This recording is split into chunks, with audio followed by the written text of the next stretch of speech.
But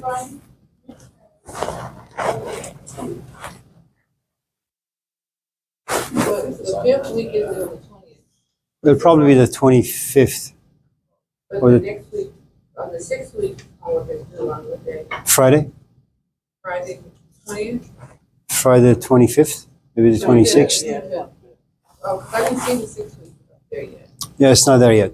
Okay, I forgot. okay.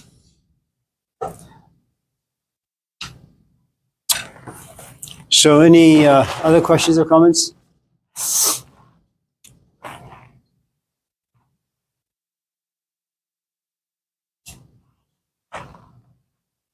Kendra?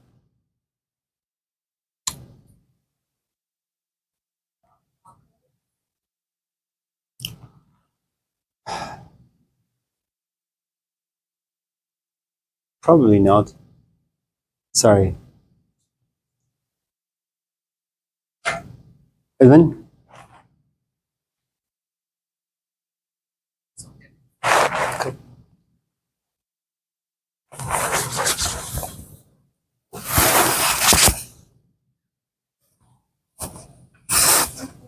Sure.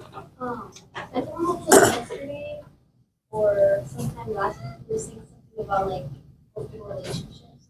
Do you think like that's actually feasible? Does that make sense? Like, is that actually possible for one person to like people and say, or more than one person?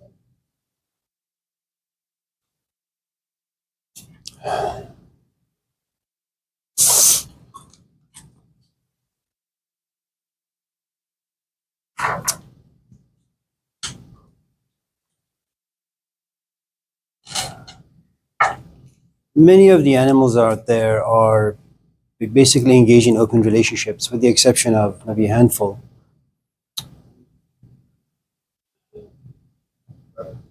If you're able to hone some of the emotions that live inside you, jealousy, possessiveness, attachment, and one of perhaps the meanest emotion you will ever have inside you is the emotion of love, because it really does create a sense of ownership.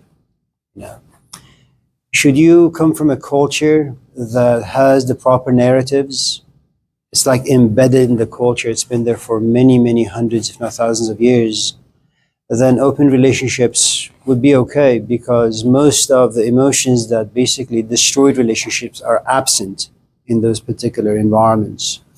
For us, on the other hand, in this culture, it's going to be extremely difficult, if not altogether impossible. And usually when people engage in open relationships in this particular environment, let's say some of you in this class,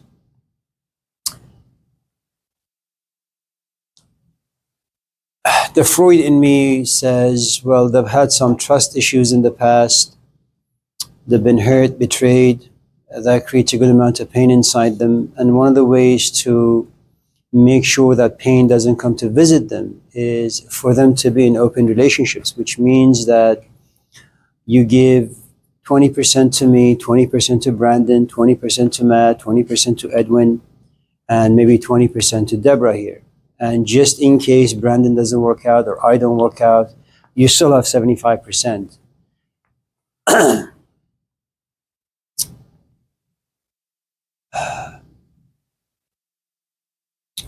But that's usually, again, because people just don't want to be in pain.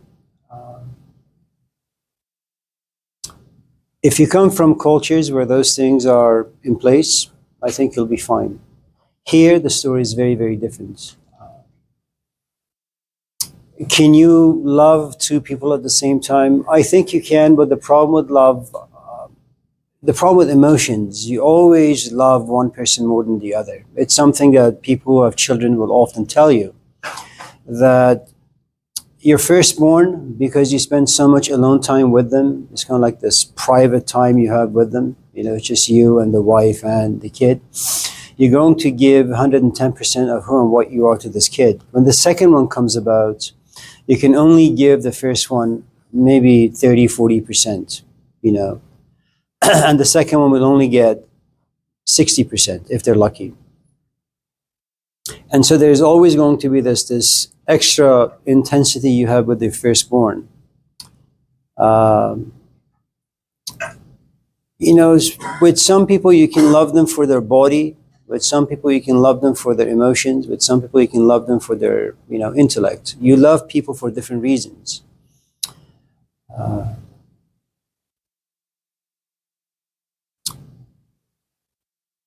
I think if you can cultivate, and this is going to sound a little weird, if you can have a good amount of self-knowledge about you, then you can have a good amount of love for a whole host of people. And you're going to use that particular emotion for transactional. Everything about us human beings are transactional. You don't do anything just to do them. You do them for transactional reasons. If you can look at love as a tool, okay, then the next question is, how do you want to use this particular tool for, and with whom, and why? And once you can have access to those three areas, then you can use it freely towards anyone.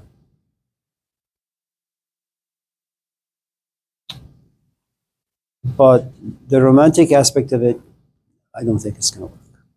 Not for us in this culture.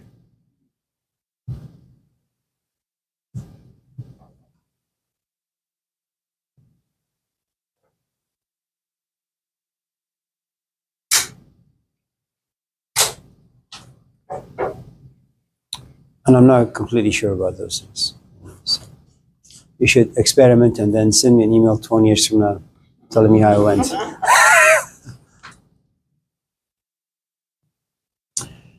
Anyone else with anything?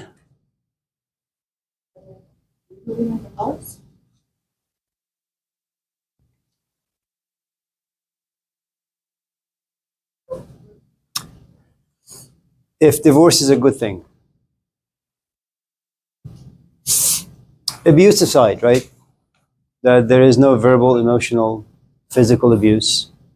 So the poison that sometimes enters into a relationship that makes them somewhat abusive, all those things aside, is the fact that you outgrow relationships? Absolutely. Is it true that at a certain point, as a mother, you kind of pray that your kid turns to be 18 quickly so they can leave, so you can somehow once again become an owner to your body, to your life? The answer is yes. Is that a somewhat of a divorce? Absolutely. Is it a good divorce? Definitely.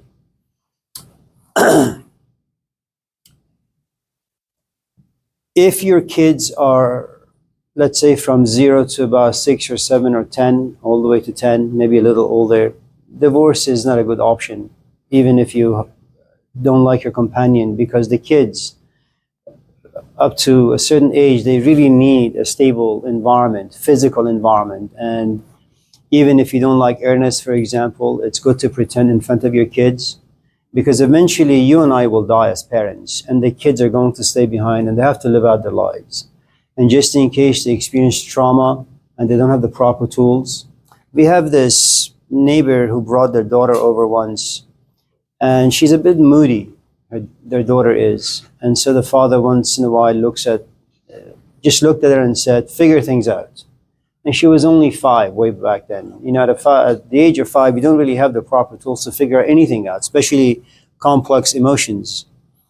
So it's always good to pretend that you and your husband are doing well until the kids, turn to a certain age where they can think and process things the right way, so they don't have trauma inside them that they have to deal with for the rest of their life. But that would be, a good thing to divorce after they're out, for example. Hello.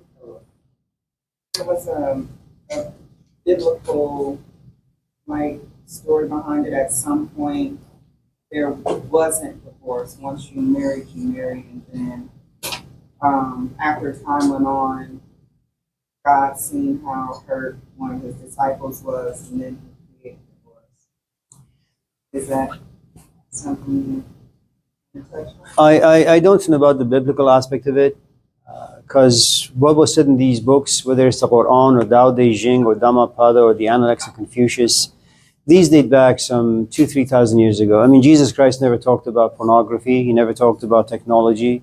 He never talked about Donald Trump. He never talked about welfare, homelessness, poverty, the sort of poverty they've experienced today.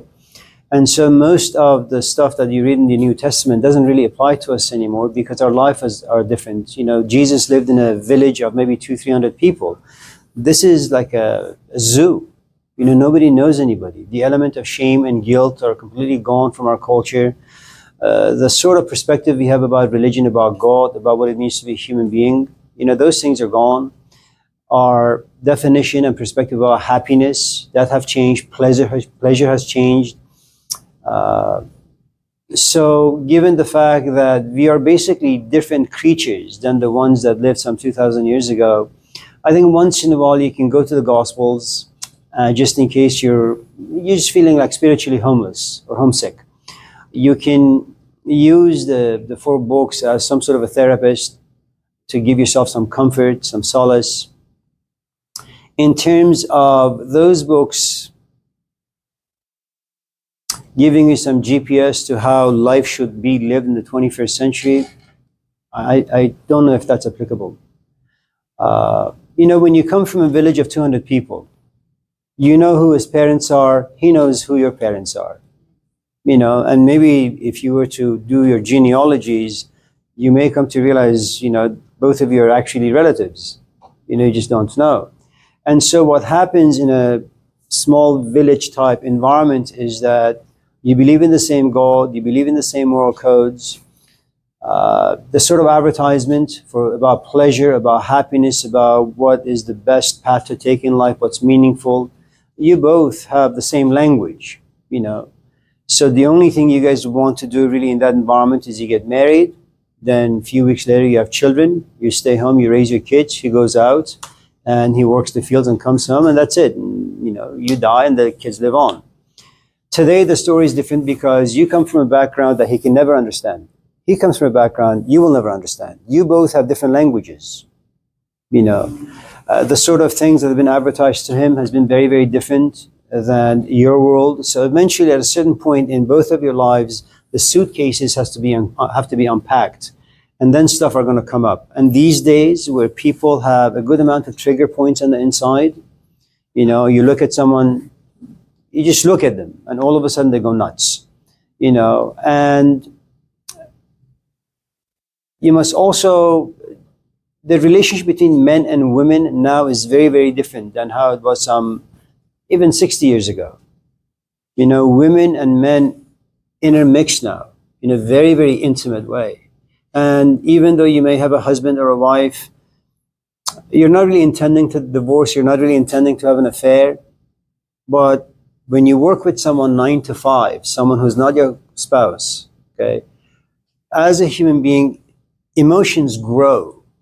Intimacy grows. You don't want to be intimate, and you don't want to like have those kinds of emotions of desires for this other person who happens not to be your spouse, but it just blossoms.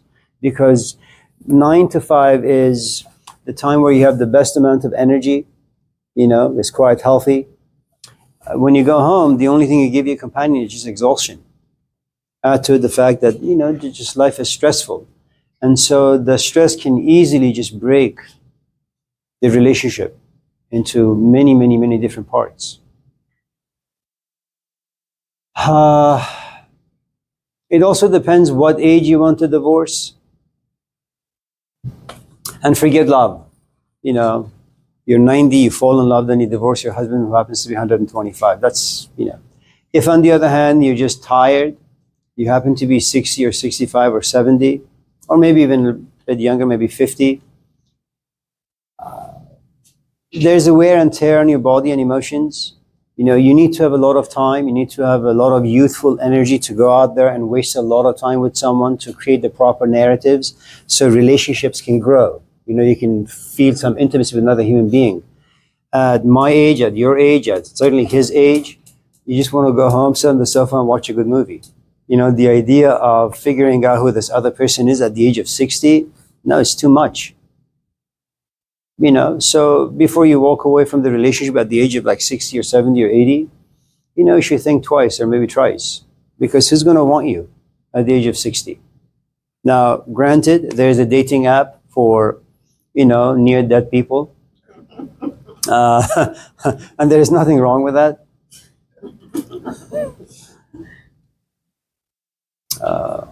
I think these days it's just very difficult to keep a relationship going.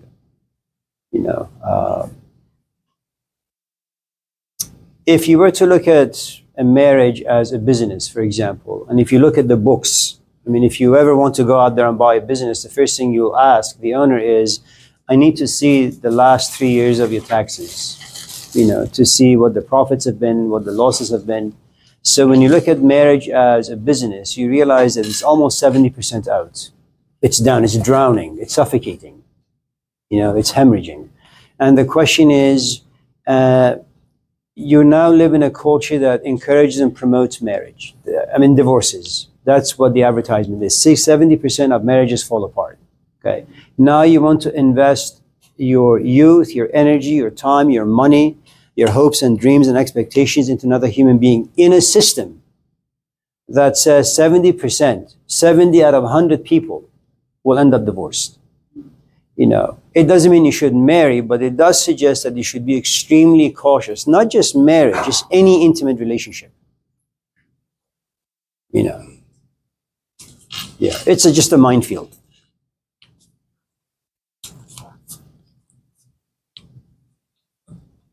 So, yeah. Anyone else?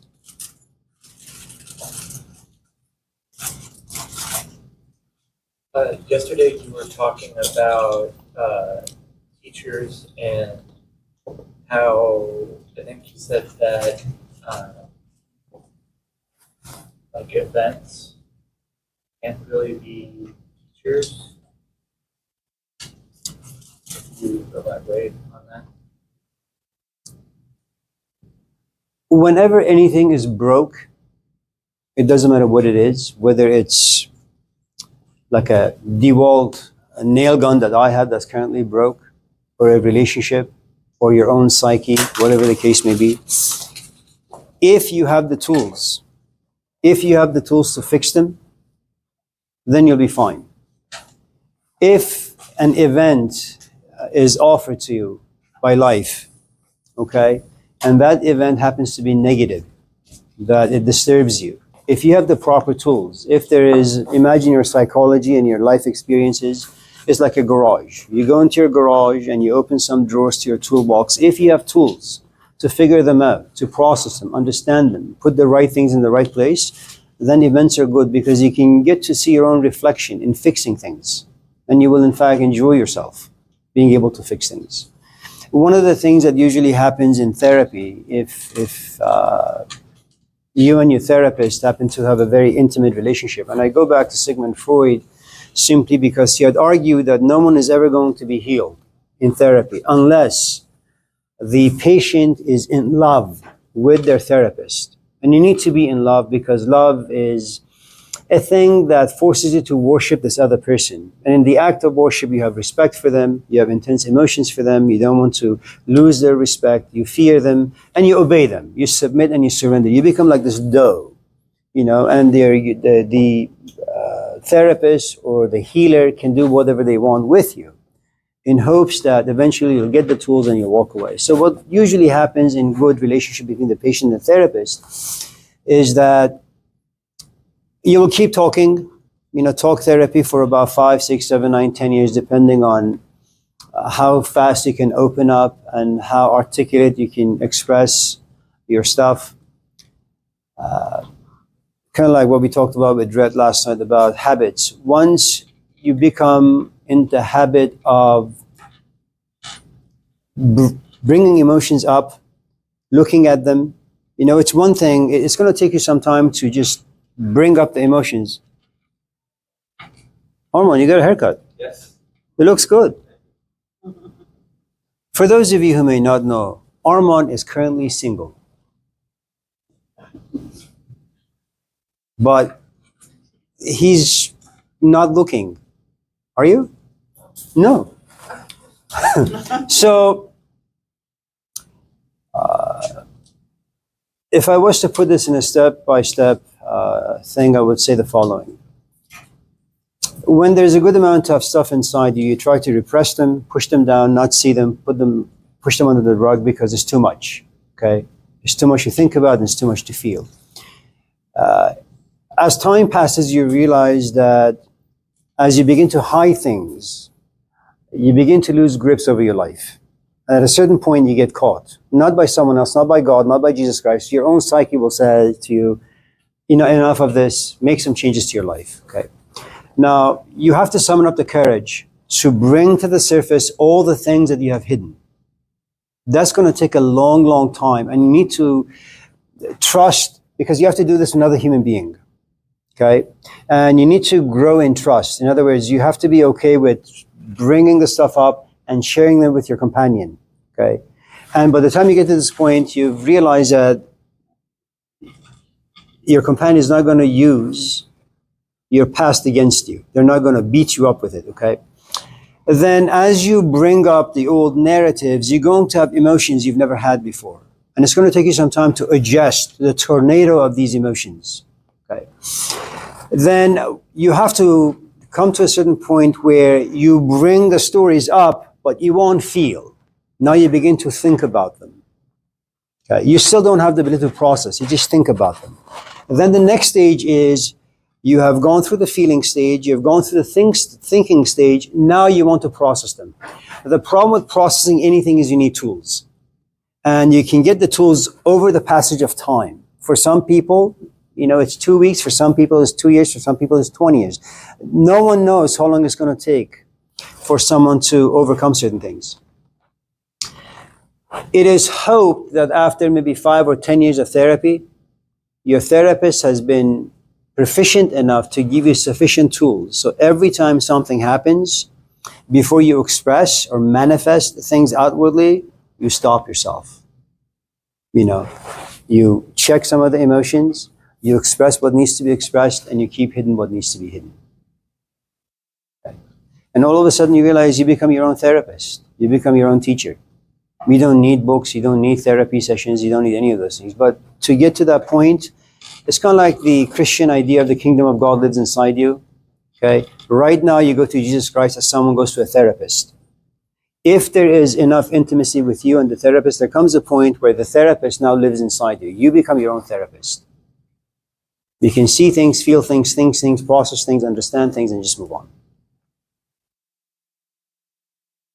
So can events teach you? Absolutely. You just need tools. Yeah, Rochelle. So does that mean that,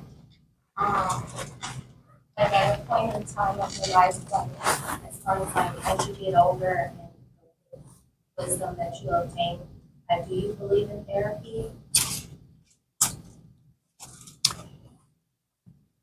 I think these days it's just a common thing. Okay, but like back in your time, No, like there was no therapy. No. Right?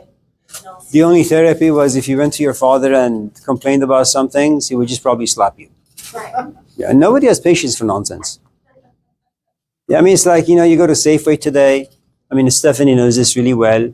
The kids wants like Kit Kat, and Stephanie says no. The kid begins to cry, and Stephanie and their child, they're both sitting on, the floor at Safeway, and Stephanie looks at her daughter and says, "So, honey, tell me, how do you feel?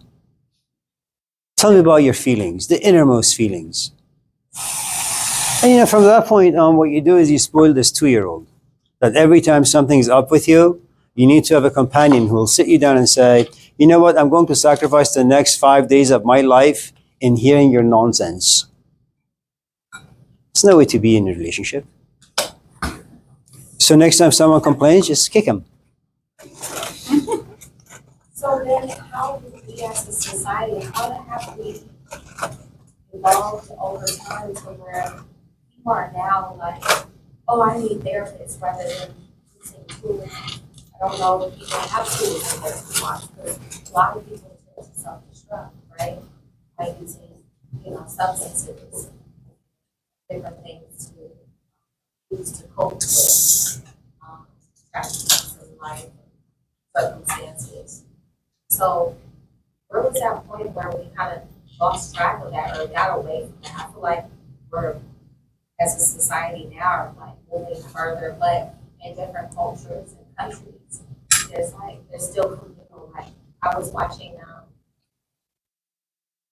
somebody feed Phil and on Netflix, and he went to Amsterdam, and they still believe like farms and kitchen and like community. Yeah. And so it's kind of like a beautiful thing. So, I don't know. All I know is that if you're an American, it's not a bad idea to go to the Middle East for a number of years. Just stay there, or certain parts of Africa, where you can kind of sweat and struggle and just see how other people live their lives. You know, I don't know about all those evolutions and devolutions. I think it's a nice armchair kind of conversation where we can kind of go back in time and figure out why things are the way they are today and the history, but it doesn't serve any purpose, you know. There was a time there would be no divorce, and you could ask, at what stage did divorce become so common? It doesn't really matter.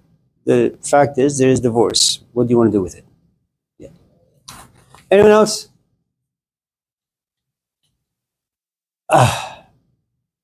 Arman, anything?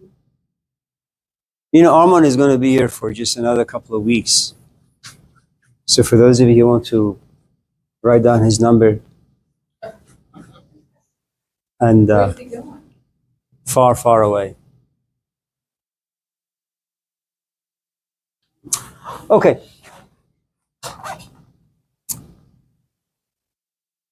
Anyone else before we talk about something else? Yeah.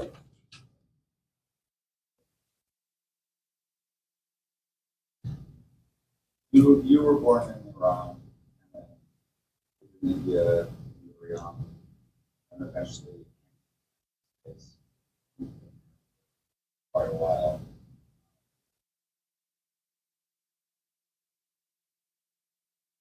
Like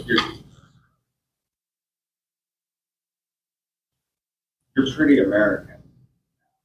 like,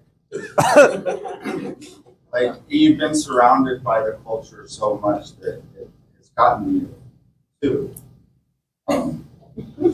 So like, do you think there's a point where a line in your history where you like, now that's where I was from, it's no longer who I am, this is where I am, who I am today? It's like to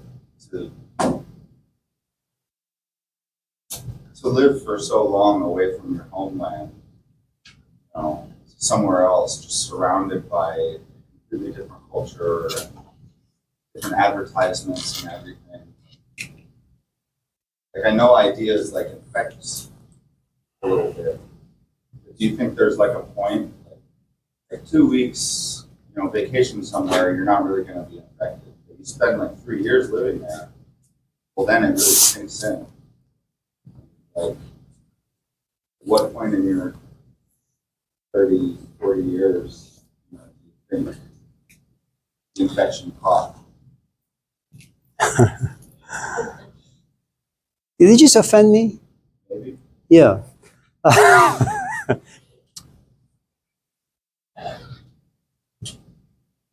It's a really, really good question, and I don't really know how to respond to it, except that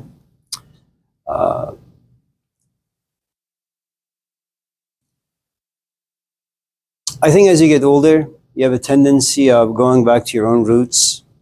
You know, that's number one, and that's true for all of us. You know, it's like, you know, when you're growing up, you never desire to be like your parents. 20, 30, 40, 50 years pass by, and one day you look yourself in the mirror and you say, oh man, I'm a carbon copy of my dad, you know, or my mom, whatever the case may be. So there is this, I think, thing about us that has a tendency of always going back to the place they belong to.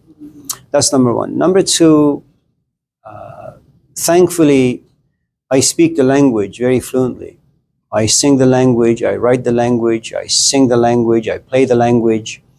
And the past 45 years, we have had gatherings, only Persians. I don't have Western friends And the friends that I do have, I try to infect them with Persian culture, etiquette, language, poetry.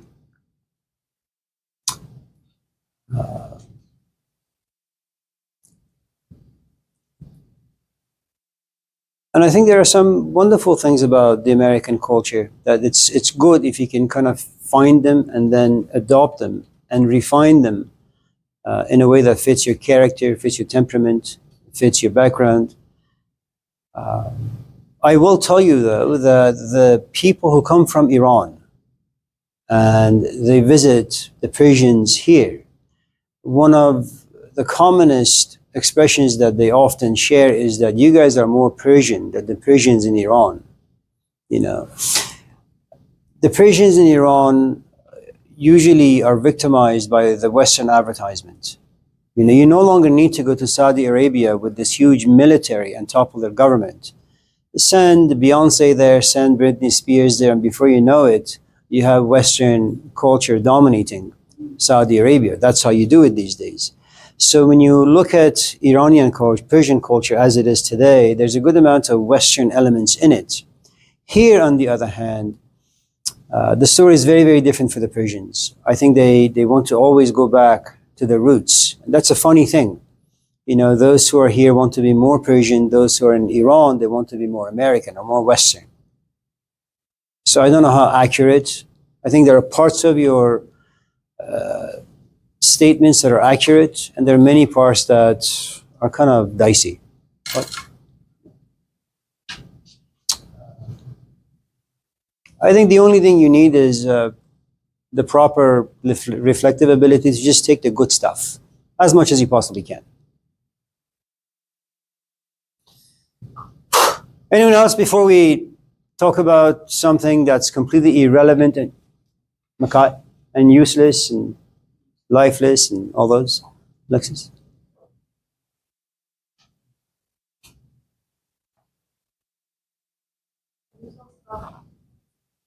Renunciation?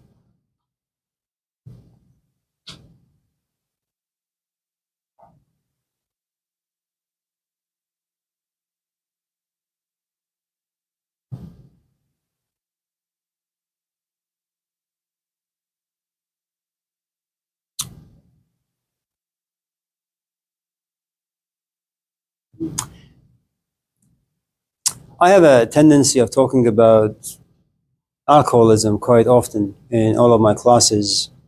And it's a funny thing because I've never drank. But I think because of my exposure to many of my students in the past 30 years and their struggle with substance and alcohol addiction,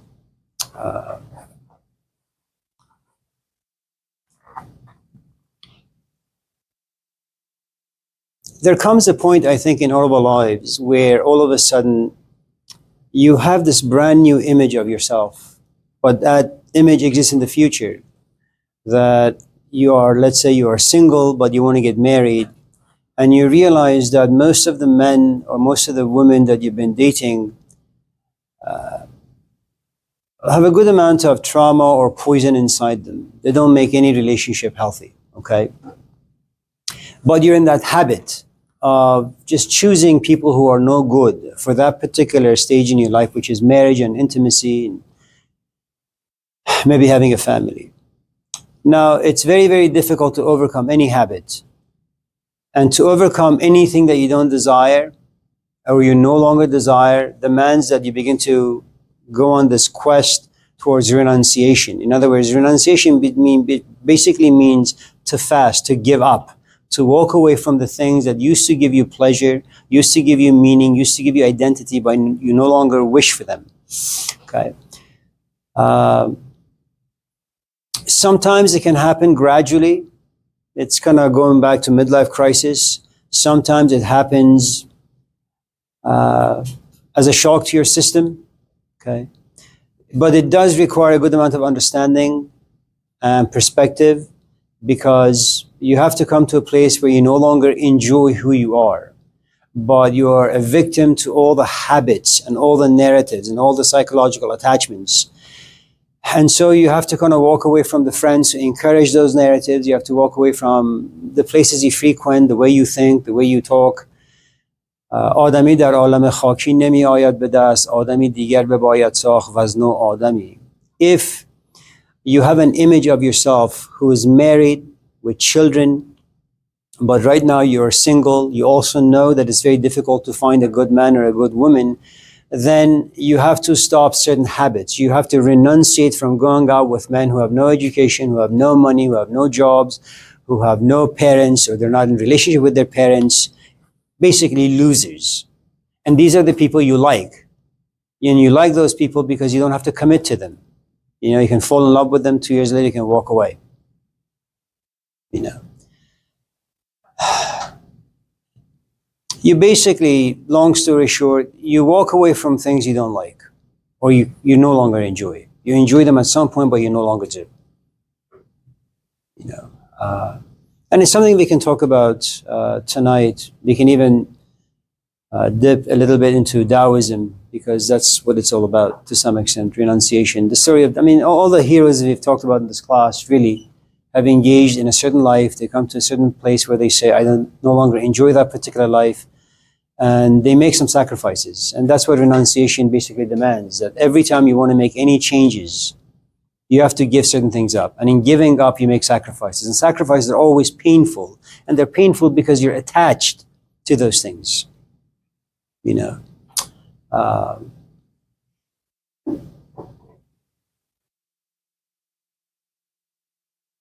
Like any good alcoholic, you want to quit, but you relapse many times before you can completely walk away. You know, what they say about the Buddha himself is there's a stage he came to, what he calls the great renunciation, that there was nothing about sex that he enjoyed, there was nothing about money, nothing about power. He just walked away from life completely, and he went into the forest and he began to work with certain teachers. And then he sacrificed those teachers because he wanted something different. So at every different stage, he had to give up some things. But you have to come to grow discontent, unhappy, dissatisfied with the things that you have. And that sometimes can be quite devastating.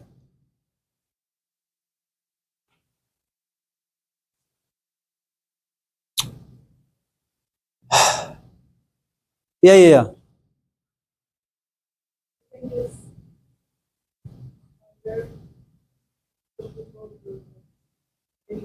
Power, marriage,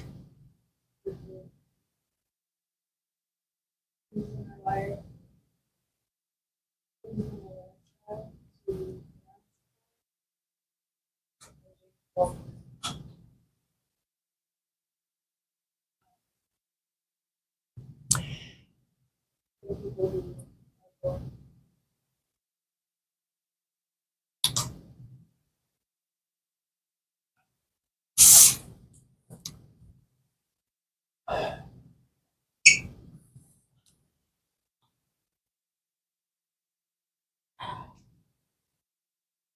Without making things too complicated for me, not so much for you, I would just say the following. I think any kind of power has an intoxicating quality to it. Whether you have good looks, whether you have a lot of money, whether you have a lot of fame, whether you speak well, whether you think well, none of those things really matter. The point is, whenever you have power, you kind of get drunk off of that power. And like anyone who's intoxicated, they're going to throw up after a while, hopefully. That there comes a point where you have used, abused, exploited that power for all the wrong reasons, and you have to grow tired of it. For some people, it never happens. For some people, it does happen. I don't know how someone like Malcolm X, who came from nothing, who was nothing, who ended up in prison, and you know, when you're psychologically and emotionally and even physically poor, if someone gives you a crumb, you know, you will rejoice. It's good to have power. At a certain point, I think Malcolm, being one of those exceptional human beings on this planet, He just came to realize his quest wasn't really so much about power. It wasn't so much about preaching to people. He really wanted to make some changes, and he wanted to make sure that he doesn't become like an Elijah Muhammad, someone who's become so drunk with power that he's become blind to all the faults and flaws that live inside him. Why would anyone give up all that power? It's beyond me. I don't know. I don't know. To walk away, going to Saudi Arabia, coming to realize the whites, blacks, blues, browns sit together, pray together, and then coming back here and coming to realize that the whites are have been victimized as the blacks have, and other groups of people, and then he kind of has this different gospel, which is anyone who finds my door finds it open. They can sit at my table, they can sit and have food and have conversation. How someone gets to that point, it's really quite remarkable. But I think it's the stage that all of us have to go through. If you're born and you have been blessed with some good genes and you have beautiful eyes, beautiful lips, beautiful just body, and all of us, because of the animals that we are, you want relevance, you want importance, you want meaning, you want value, you want belonging. So whenever you go to a gathering or even walk the streets, people give you a lot of attention, and that increases your value as a human being. Now, it may be a mirage of sorts, but you don't really care about that stuff because you're not there. You don't think of it as an illusion. All you know is that when someone looks at me, I like it. I was a nobody 10 minutes ago. Now I'm walking around, everybody's looking at me. I'm showing also some skin. So all of a sudden you become somebody. And then given the fact that in the 1960s and 70s, we have condoms of sorts now, sex becomes a bit more casual. Now you're able to exploit people a bit more. Now you're able to kind of use your power to get some pleasure. It's something that Jean-Paul Sartre had mentioned in one of his novels, No Exit, that there is a woman in this play whose name is Stell. Stell is quite insufficient unto herself. She's very poor inwardly, but she's just beautiful. And the way she's lived her life was that she uses her beauty to lure men into her bedroom, have sex with them, and forces men to tell her how beautiful she is. And when you're under the spell of sexual pleasure, you will say anything to a woman or to a man. So all these men tell her, Stell, you're so beautiful, I can't live without you.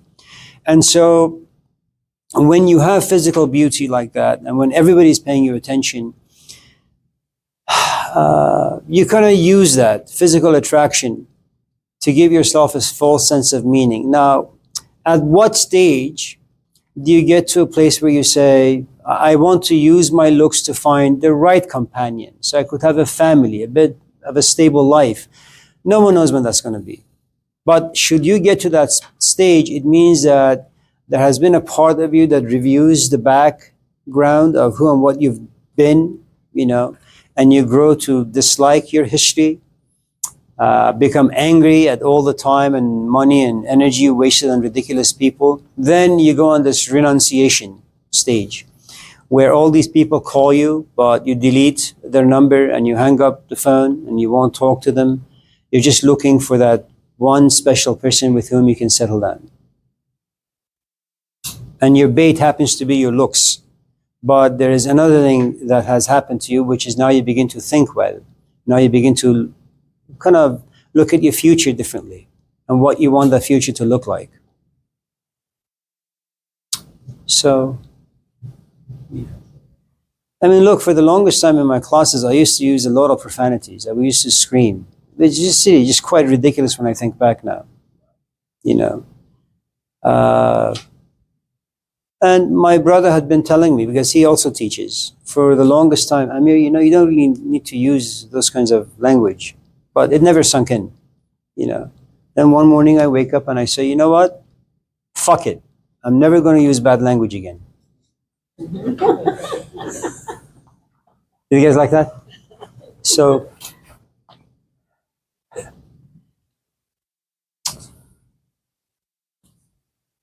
okay. Any other questions before we talk about something else?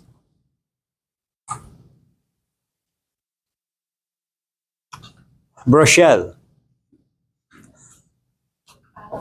Let's see. you speak about how you've never drank before, but then like, so I'm just curious, like, so what are some of your healthy coping? So what? What are some of your healthy coping mechanisms that you use to kind of deal with life? What are some of your tools in your toolbox?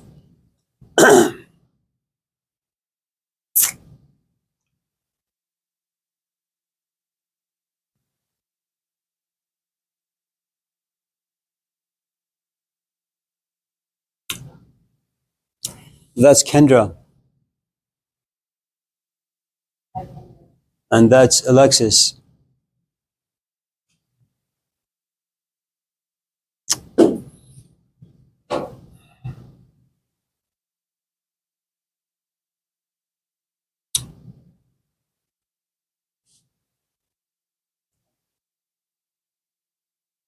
Life is tough. Being around people is tough. Having a job that you don't particularly enjoy, that's also tough.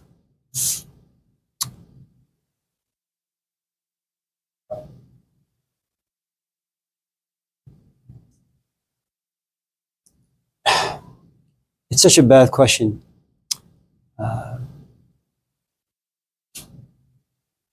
Look, when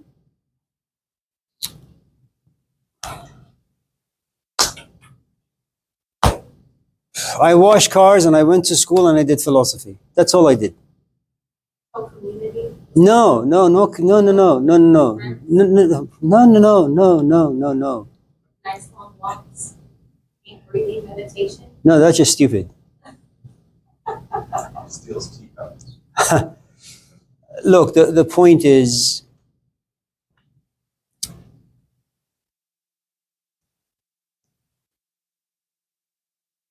you need to make sure that at least 80% of your life aligns with who and what you are. You know,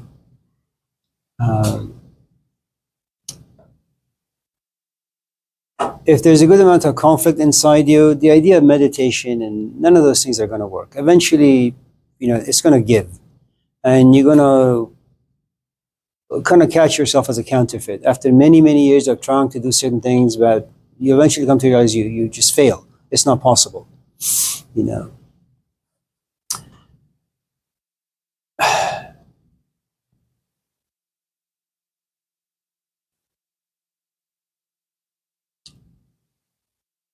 I just didn't have junk.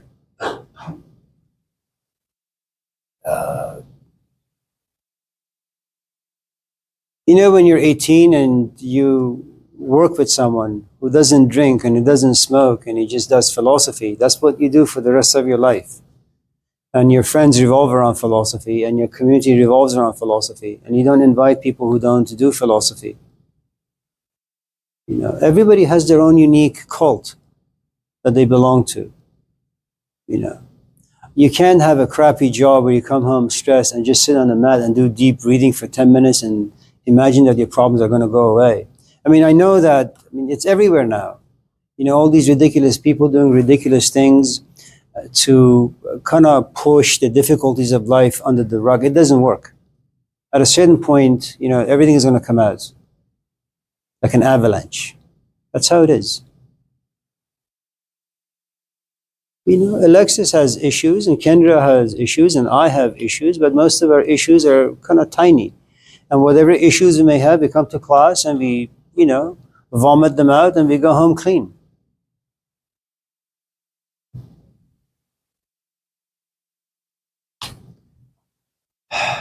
Anyways, enough of vomiting. Anyone else before we... Yes, E. Joyce? Well, let me... Well, you answered that well.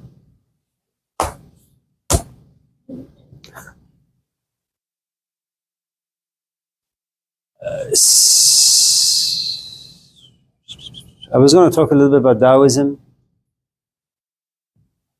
Do you guys know what that is? It's like a one of those religions. I don't really feel like it, but I will if there are no questions. So I'll count to 3. If by the time I get to 3 there are no questions, I'll just do Taoism and you guys can just fall asleep. 1. Yes, Elliot. Don't you want to rescue your friends here?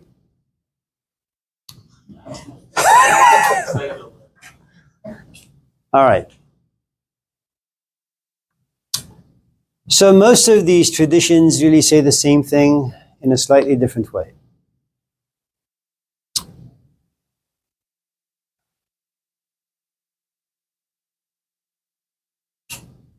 This particular tradition is not really for us, but I'm just going to just briefly tell you what it is. Hopefully it'll sound good. And just in case any of you have any questions, just raise your hand and I'll stop.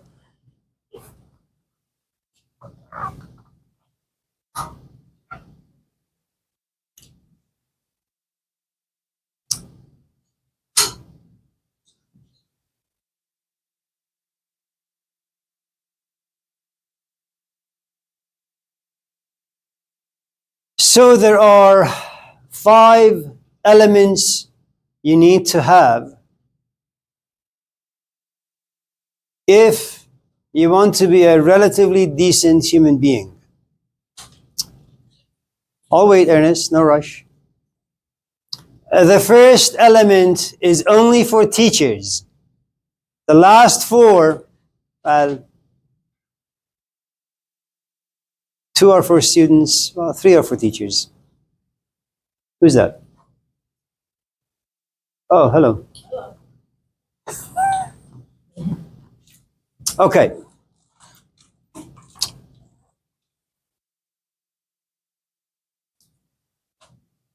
Number 1.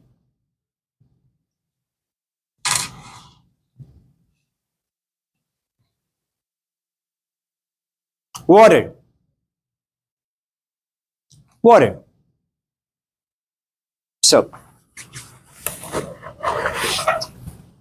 how does one become water?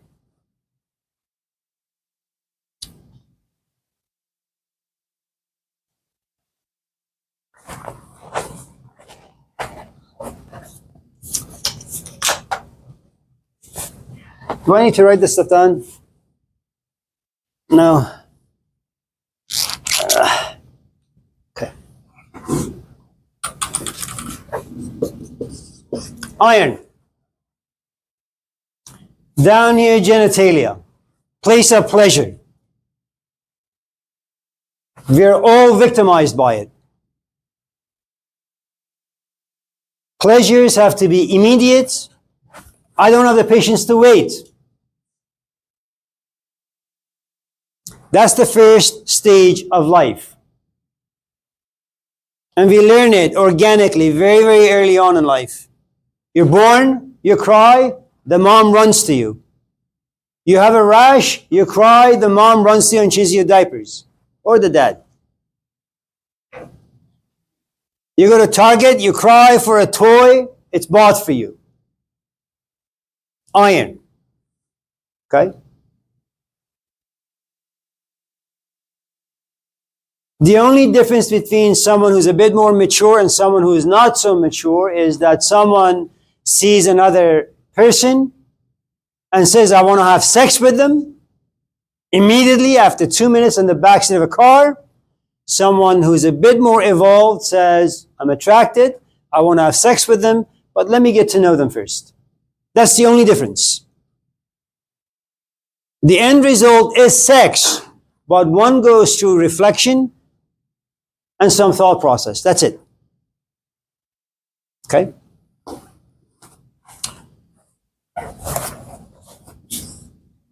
Now, this can be overcome in 2 ways. Psychologically, you'll either get to a place where this is no longer as interesting, as exciting, as attractive.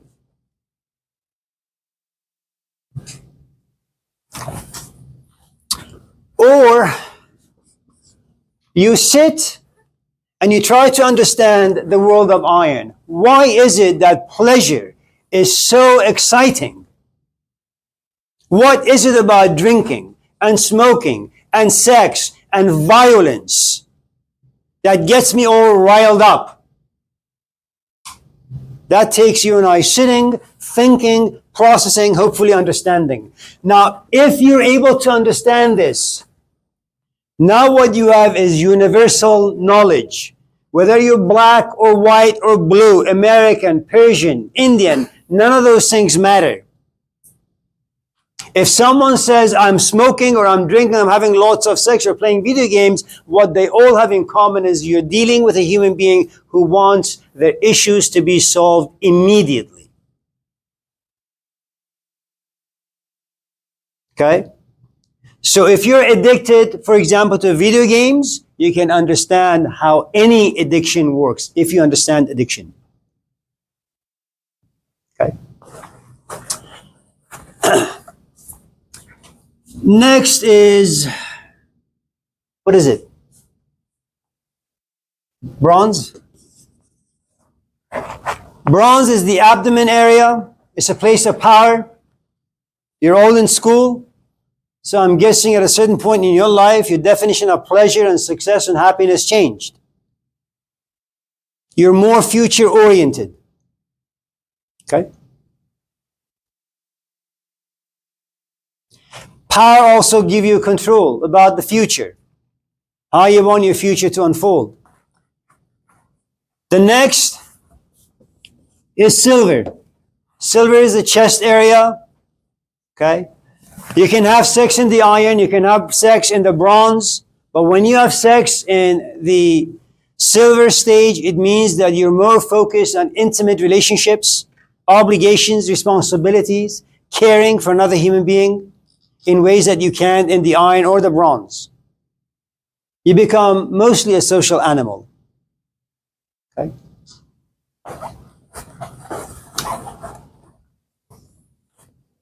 This is what we call life. Most of our mental energy is spent on these things. You have to spend the next 2, 3, 4, 5 years of your life going to school, reading books, writing essays, getting a degree, and then going looking for a job. And then once you have some power, then you'll probably look for a companion. You'll get married. You'll spend tons of money on your wedding ceremony, which is completely useless and stupid, but nevertheless. Then you'll have children, and they'll busy you for a long, long, long time. And then there are going to be many moments where you're going to sit in darkness, look at your companion, and ask, why did we have kids? But now you have them, now you pray for their departure. When they're going to be 18 so they can leave. Okay? And by the time you graduate from these 3 stages, you're about 60 or 70 or 80. It's really time for you to die. That's our life.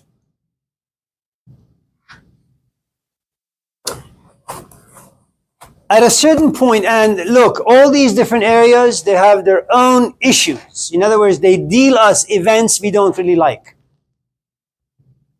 And so we have to find tools to overcome all the awful things that these 3 worlds give us. At a certain point, something very strange happens. Call. Going back to Amelia's question, midlife crisis. That you look at all of this and you find them to be irrelevant, to be useless, meaningless. They can no longer give you any nourishment. And you don't know why. It's like you've been with this guy or this gal for a while, everything is going well, you just wake up, and sometimes it happens very gradually, you know, there's part of you that feels uneasy about the life you've created. So you wake up at 2, 3 in the morning, you say, what am I doing here? Who is this person I'm with? Why am I engaged with this guy? What is this life all about? It's a tiny crack.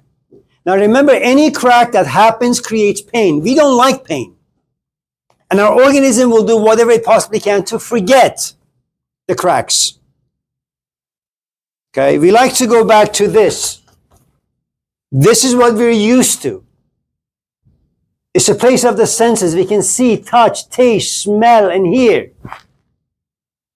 If you get lost in any of these three areas, if you don't like your marriage, there is divorce.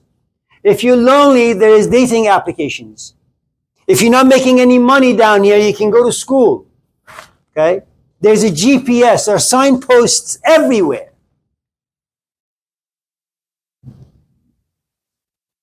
Now, some of you may say, well, you want to be a teacher, for example, later on. Okay? I become a source of advertisement. Say, well, when I go to high school, I want to teach in high school. I want to teach in college. I want to teach in a 4-year school. Okay. So the point is, GPSs are there for us in these three areas. When you get a call, all of this becomes a question mark. You're not going to like any of the stuff. When you get a call, then you begin to go on the second stage. It's called the search. Hello, Abi. How are you? What's going on? I'm sorry, please.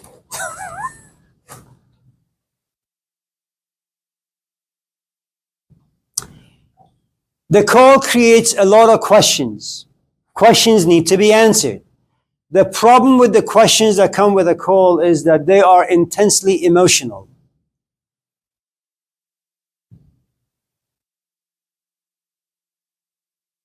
And the problem with a call and the questions that they create, you can't find answers here, here, or here.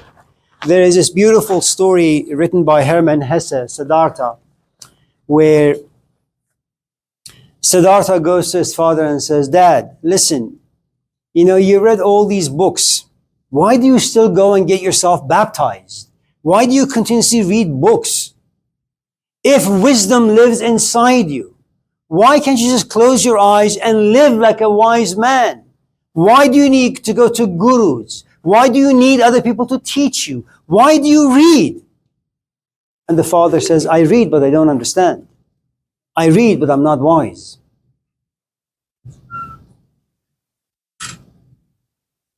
And Siddhartha comes to realize that no one can gain wisdom from reading. Wisdom is something that you can't see or touch or taste or smell. And then he goes to his father and says, you know what? I just want to leave you. And I want to leave this kingdom. I want to go sit somewhere quietly and figure out what exactly it is I'm looking for. Okay.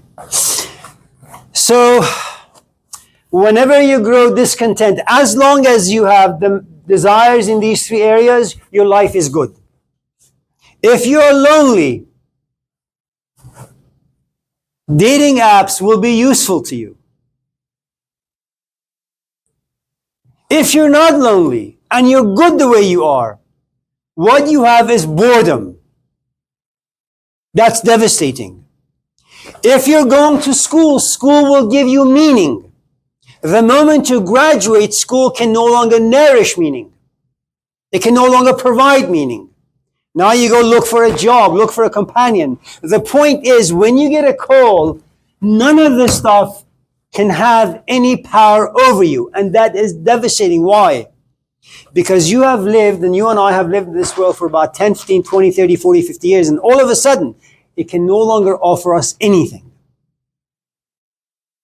Now, when there is a call and a set of questions come about, you talk to your friends. You talk to your friends in this realm, you talk to your friends in this world, you talk to your friends in this world, but nobody can give you answers. And this is a different kind of homelessness and homesickness and isolation. Okay. If you are lucky, if you're very, very, very lucky, there is a thing, it's called breakthrough. All of a sudden you have an experience. That experience transforms you and I. That experience gives a tremendous amount of understanding. Call it wisdom.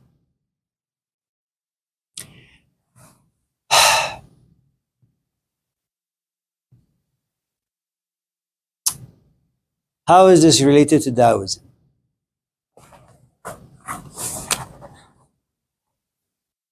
This is a mountain. At the very top is what they call gold. Gold?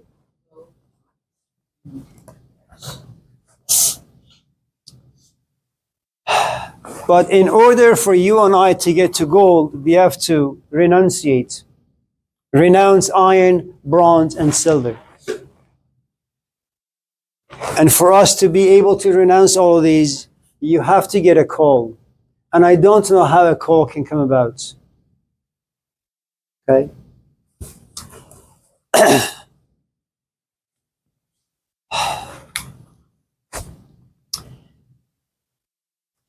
It's kind of, I suppose, walking to Pete's, and all of a sudden, this man or this woman looks at you, and you have this feeling, Assalamu alaikum wa rahmatullahi wa barakatuh.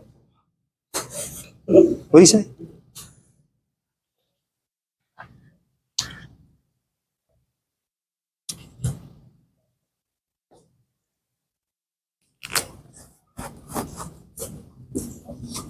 Now, you're going to get stuck in gold for a long, long time. Now, some of you asked about intoxication or power. When you have an experience, it gives you a tremendous amount of power. The way you speak, just the way you are, you become like a magnet. And people who are around you become like paper clips. They gravitate towards you. Okay? All these people want you. They want you for your body. They want you for your emotions. They want you for your spirit. They want you for your soul. They want you for your intellect. They want all of you. At a certain stage, a young teacher will abuse his power or her power. Just because you are wise, it doesn't mean you're not going to be abusive. It doesn't mean you're not going to be exploitive. You're going to be all of that. And like any drunk who will at some point throw up and examine what he or she is doing, a novice teacher at a certain point will come to examine his or her wisdom and how that wisdom is being used. Okay? Once you get there, then it's what we call transcendence. You go beyond the gold.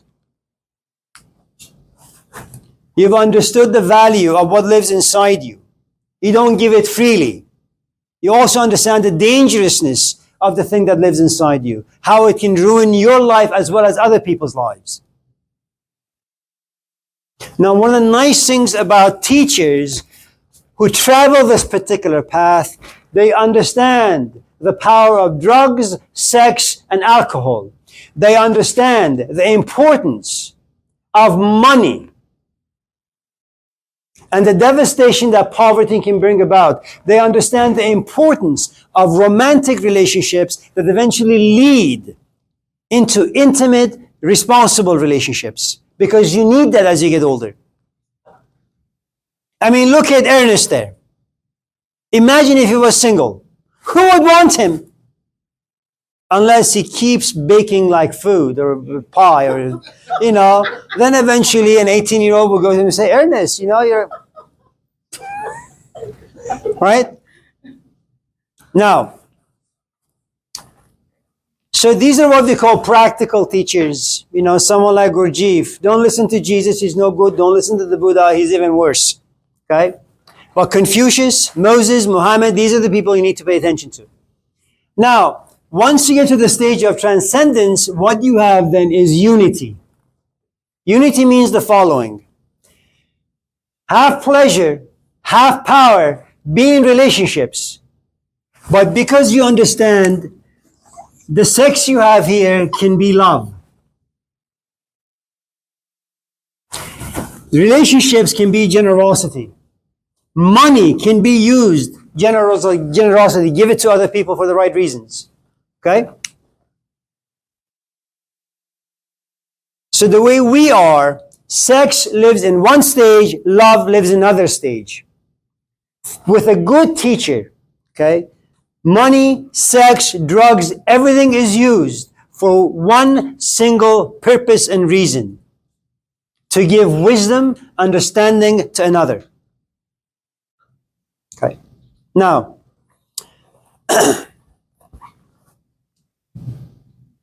the only way you can climb this ladder is when you lose interest in the things that are down here. When you become detached. when you can no longer feel, when you can no longer enjoy, when you can no longer be happy. In other words, you'll be depressed for a long, long time as you're climbing this ladder upwards.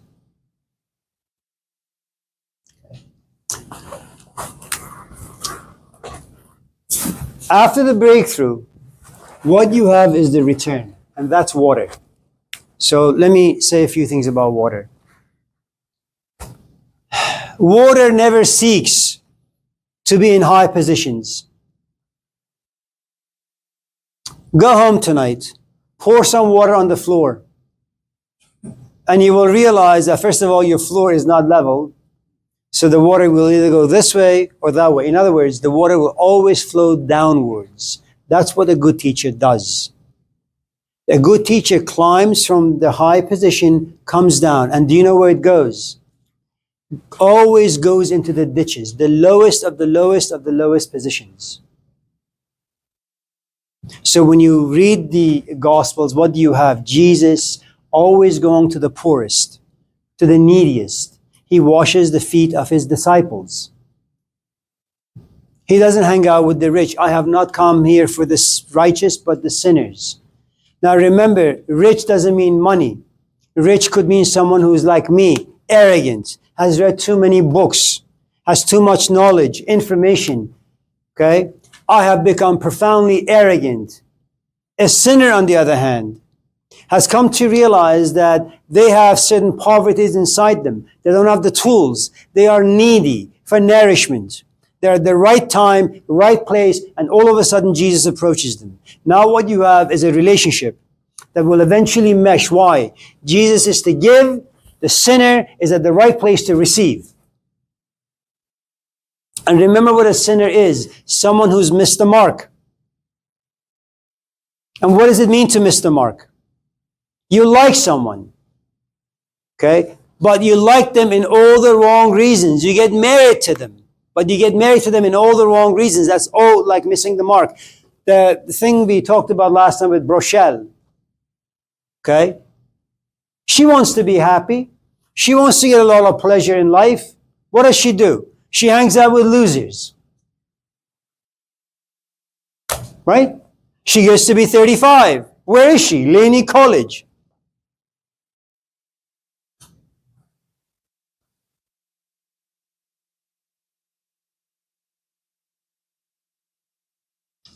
Someone who has come to realize that they wanted certain things in life, they just took some wrong steps. Okay. Now, so that's the first thing you need to understand about teachers. They always seek the lowest of the lowest places in life. They are, for the most part, invisible. You can't see them. You can't touch them. They look like the rest of us. They use the same language. I suppose if Jesus was to come back, let's say to Oakland, we'd probably rap his gospel.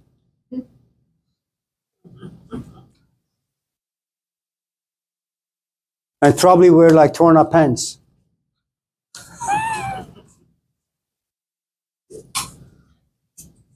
Probably have like a hoodie that says, I love Oakland.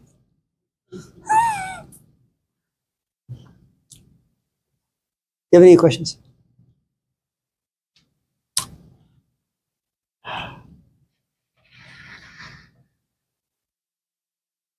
Andrew, hello.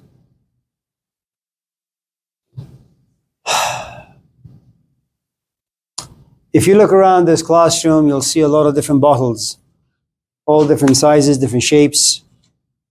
And in all the bottles, there's liquid. Whether it's Pepsi or whatever, it's liquid. And if you pay close attention, you realize the liquid takes the shape of the bottle. It doesn't discriminate. It really understands what DEI stands for. Diversity. The stuff that Trump is getting rid of. Now, a good teacher is not a Christian. It's not a Buddhist. It's not a Hindu. It's not a Muslim.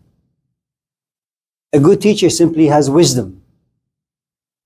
And anyone who's open in receiving that wisdom will be shared.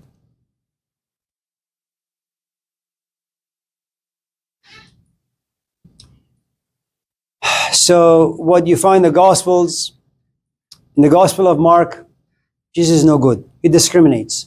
In the Gospel of Matthew, Jesus still is no good. He discriminates. In the Gospel of Luke, he does something amazing.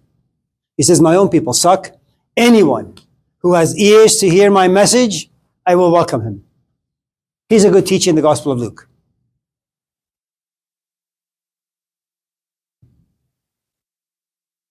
Now,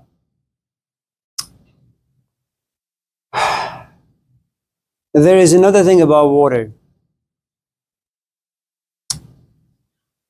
Go home again tonight, pour some water on the floor of your kitchen, or maybe on your bed, and watch this water flow downwards. As the water is flowing downwards, place an obstacle right in the middle of it. And you realize what the water does, it just goes around it. There is no reason to fight anyone. A good teacher with a good amount of experience is proficient enough to overcome biases and prejudices. A good teacher is like a thief at night. Now, let me tell you what a thief at night is. And it's a story some of you already know. We were in Iran. It was a hot summer, so we go and sleep on the roof. We wake up. My mom goes downstairs. It must have been maybe 5 or 6 or 7. And all of a sudden, we hear this loud scream. We run down, and she says, we were robbed last night. All of our rugs, silverware, dishware, everything is gone. And then my father, upset, but laughingly says, what a good thief. We didn't hear a peep. That robber was so good at what he did. You know, none of us woke up.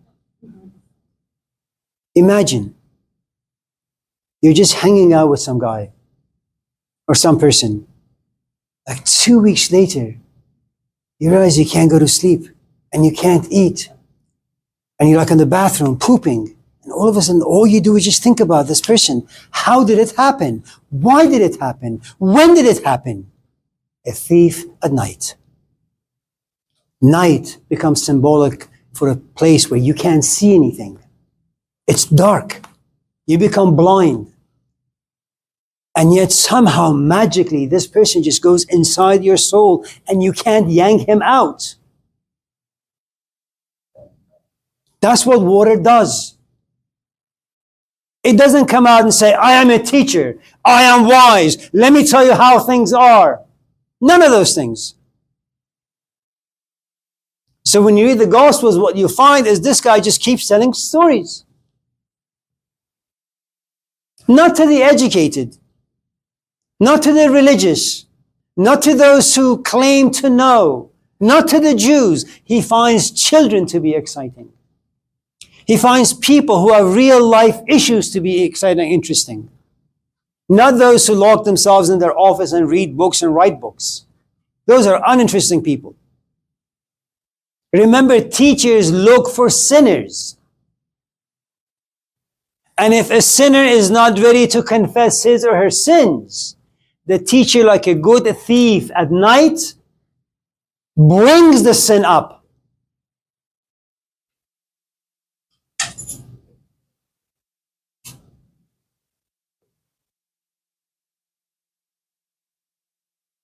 So teachers purposely, but with good intentions, break us. They break us so that the pus can come out, so through their wisdom we can be healed. But some people are unable to open up and allow their sins to come out. So the teachers can't find any place inside that person, so they'll walk away. Remember, if you're not broken, a therapist can't help you.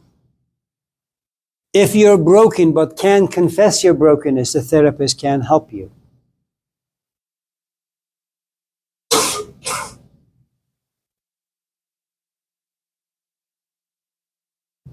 And when we get to the Gospel of Matthew, the Beatitudes, blessed are the poor and blessed are the brokenhearted and blessed are the meek, That's Taoist philosophy. Okay.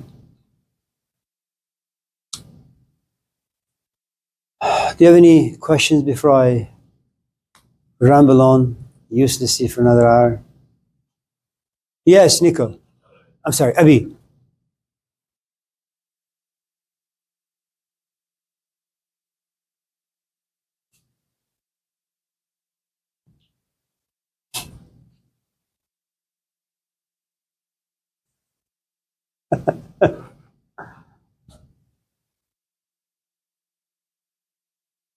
Say that after you have a breakthrough, you have to get a call. Are you talking about that as in like you have to have an idea or call?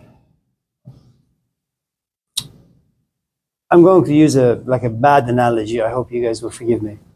And you'll still bring pasta tomorrow night.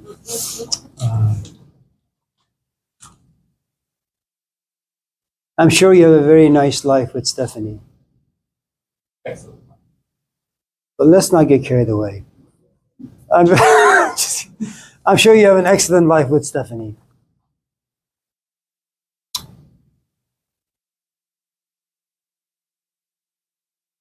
Little by little, for some strange reason, and maybe it's the midlife crisis stuff, maybe it's just your own psychology turning against itself. Maybe you'll be inspired by a movie or by a conversation or by a sermon at a church. You'll walk home a little disturbed. And usually when you're driving home from the church with Stephanie, you tell her about the sermon and how it made you feel, but this time around, you're very quiet. And she's a little puzzled because for the past 20 years, as you guys drive home every Sunday, you're very talkative, but not today. You don't really understand why you're so quiet. All you know is that this particular sermon impacted you in ways you didn't expect. Okay? And you go home, you take a shower, and you just go into your study and you read the Bible. But you quickly put it down because there is a part of you that is looking for something, but the Bible can't give it to you. No one can. And so you go for a walk. And Stephanie's puzzled because you just act a little weird now. And your kids call, and usually you're the one who picks up the phone, but this time you say, honey, you pick it up. I don't want to talk to Joe Schmo. Again, this is an unusual behavior from you, but nevertheless, that's how you are today.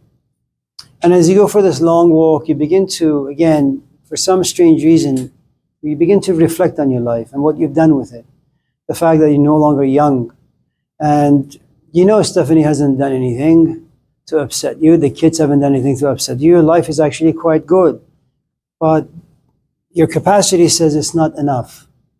You need more. Now, you're just being emotionally disturbed right now. Nothing about your life is going to fall apart.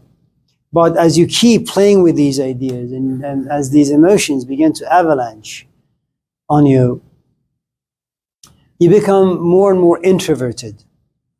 In other words, you go within yourself and then your imaginations kick in and then you begin to ask questions in private. And once in a while you do talk to Stephanie, but a call creates its own alphabet, a call creates its own language, a call creates its own set of emotions, and that world can't be reached by her. You're in a world all by yourself, and no one can reach you, and you can't reach anyone. And it's a dark place. You know, if Stephanie was to tell you what lives inside Matthew chapter 5, verse 13, you can just go grab the book and read it to her. If she asks if you don't have any milk, you can go down the hill and grab some milk. In other words, when you did these three worlds, if she has any requests, you know exactly where to go and what to do. But this particular area that you're in right now, you have no idea why you're in it. You have no idea why you feel a certain way, why you think about certain thoughts. All you know is that you're basically becoming numb to your life, and it's very, very tough on you. And she begins to feel that you're becoming more and more detached, a bit more distant. You know, you guys have been laying together in the bedroom for the past 5 years, but now you take the sofa. And she says, where are you going? I just want to sleep out. Why? I just feel comfortable there. And as a woman, that's going to like hurt her really, really badly. And so there comes a point where, like Siddhartha, you say, I don't want to be in this life. We don't know why. We don't know how. She punishes you, but you don't really care. Your kids come and ask you, what is wrong with you? You don't really care. You comb through the Bible to find some answers as to why you're feeling so miserable, but the Bible is a useless book all of a sudden. Your friends come, Bildad, Eliphaz, and Elihu, in like the book of Job, and they try to knock some sense into your skull, but that doesn't help either. The coal, like a tumor, lives inside you and won't leave you alone. Okay? And so you begin to ask a lot of different questions. These questions are intense. These questions are new. These questions have nothing to do with your physical life, anything physical, nothing to do with it, not even your spiritual life. These questions no longer care if you're a Christian or a Buddhist. They no longer care. They're like a vacuum cleaner. They just hollow you from inside. You become one of those ditches in the water story, Taoist story. You're looking for a Messiah to come down, but right now you're just a hole, a black hole, and it's empty. That's a coal. And it's just dry. And you get really, really depressed. And it's gradual. And there comes a point where she gives up on you. And there comes a point where you don't really care if she gives up or not. You just don't care. And that's the renunciation that just happens. Little by little, you just become detached and you walk away from life. Now, there's a great amount of anguish in it because you need an anchor, but there is none. You want to come out of depression, but you can't. You want to talk about yourself to someone, anyone, but you don't have the language for it. You don't even know what the hell is wrong with you. And you are miserable.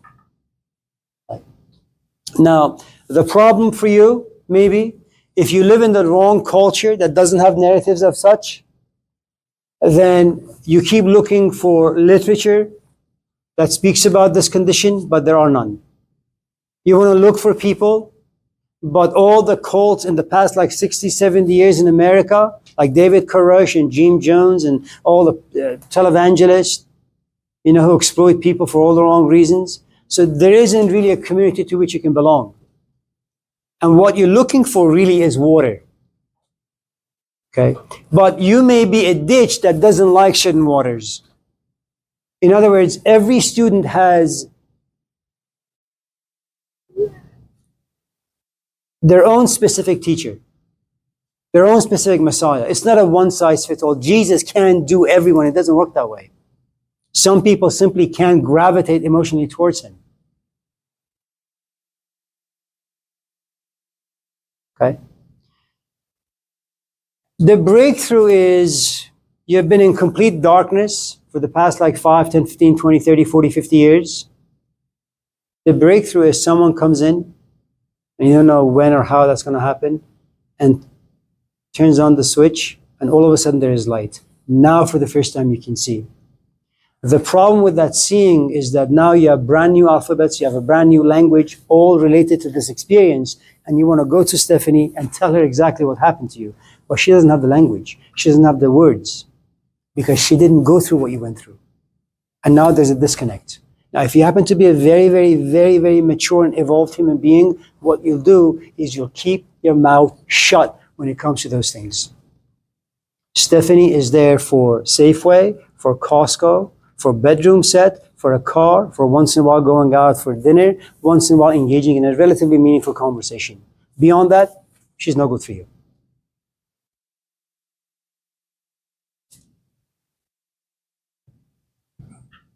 Some people have a breakthrough but no return.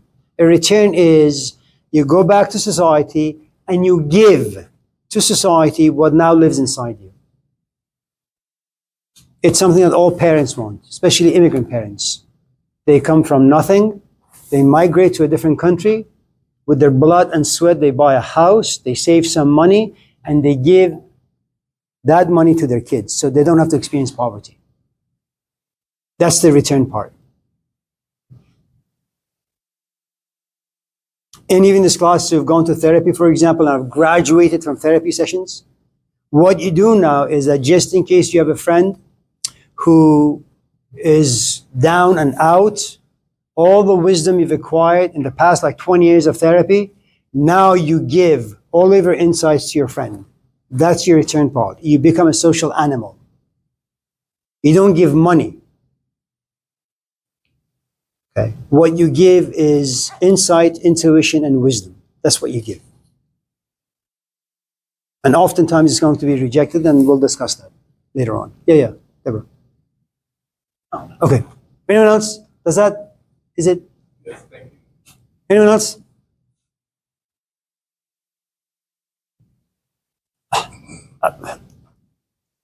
Matthew.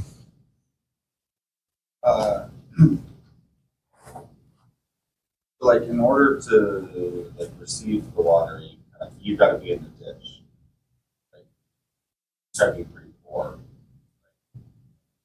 Like in your office, you know, or if you're educated, or you're well off, or whatever. Like you're not going to be able to receive the water, right? Or like because you're not thirsty. You're still in like iron and gold and silver and all that nonsense. Or maybe you're just not interested. Yeah.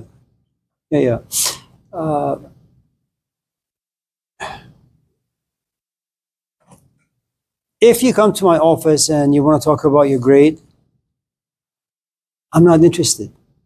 So I can only entertain you for maybe a minute. And then I'm going to ask you to leave. If on the other hand, you're interested in other things, interested in the things I'm interested, then I can be a bit more engaged. In other words, you as a student need to have certain qualities that will attract the teacher. And the teacher also needs to have certain qualities that will attract the student. Just because you happen to have certain magic inside you, it doesn't mean you can captivate everybody. It doesn't work that way. Now, sometimes, let's say you walk knowing full well that there's a black hole inside you, you're quite poor, there's a good amount of trauma inside you, and you know how poor and devastated you are, and you just are waiting for someone to walk into your life, and magically they will. Sometimes you have a good amount of repressed emotions. You pretend to be fine, and you've been pretending for a long time, so you've forgotten. But a good teacher who happens to be somewhat insightful knows that there's a good amount of brokenness about you, and will try a few times to see if they can kind of crack you open, okay?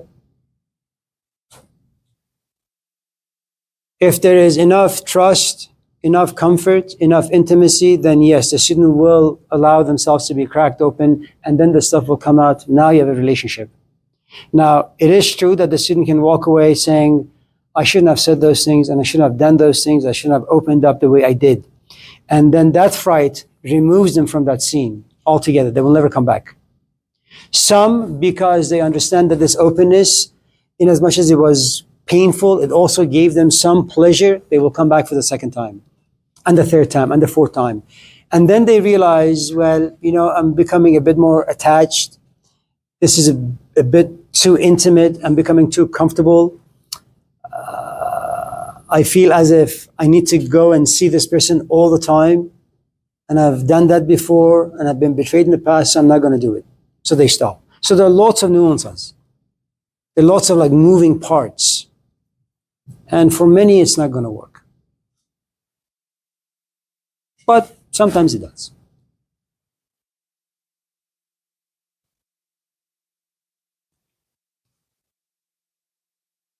I mean, if I was to tell you our good friend here, is it okay?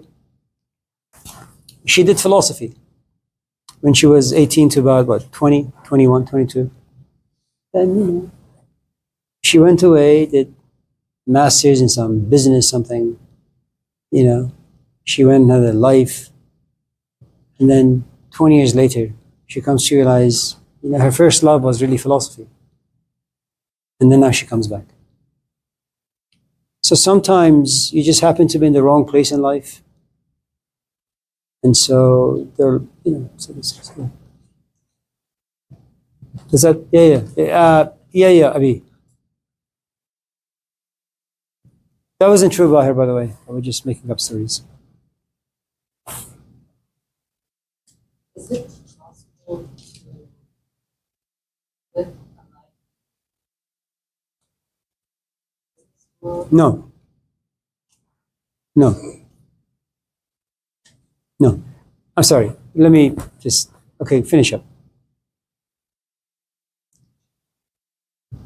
Or you carry and Um, you carry and into that? oh, yeah, of course. Yeah. I mean, look, every branch of life has its own unique set of, I think, wisdoms that you can apply. Uh,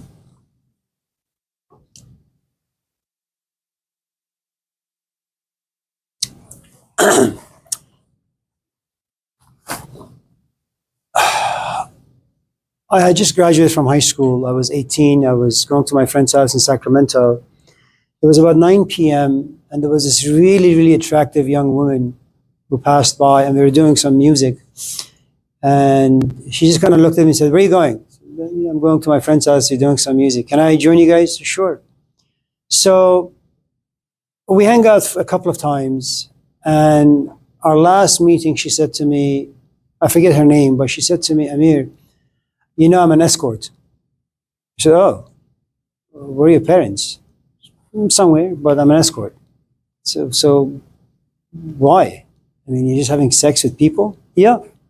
"How much do they pay you?" "A lot of money." "Like, how old are you?" She says, "I'm 19. "How much do you get paid for each session?" "About $1,500. And this is like 1980s. Okay. And I asked her, "So you do this for what reason again?" She says, "Well, I have no parents. I have no grandparents. I have no friends. I have nobody. I have to pay rent, and I want to put myself through school. And I have a 2-year-old. And the only asset I have right now is my body. And I'm going to exploit men because men are stupid. And I'm going to save my money. Right now I have over $130,000. This is the 1980s. 100,000 in 1980s is like $5 million. You can buy a wonderful house, a beautiful mansion for like 80,000 in 1980s. She says, "I'm going to do this business for about maybe 2-3 years. When I have enough money, then I'm going to quit." Now, I don't know how her life turned out, but what you have is a woman who's profoundly wise. Working at Home Depot or McDonald's or Burger King with a 2-year-old, it's not going to work out. And finding yourself in a romantic relationship with another loser, that's not going to work out. She looks herself in the mirror and she says, "I'm going to be very protective of my body. I'm going to select my customers really, really mindfully. I'm going to do what I need to do to protect my child and to have a future." And she did. That's wisdom.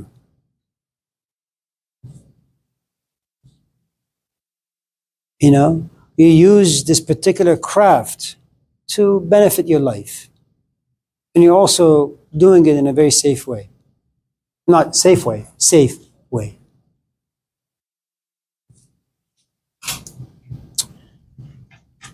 Take care, Karen. Assalamu alaikum wa rahmatullahi wa barakatuh.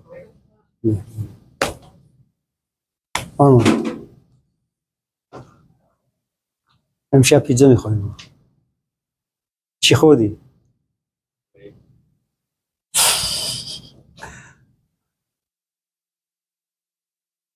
Anyone else? Does that? Yeah. Anyone else? No one? No? Okay. So, the next element, even though we've talked about it, it's called emptiness.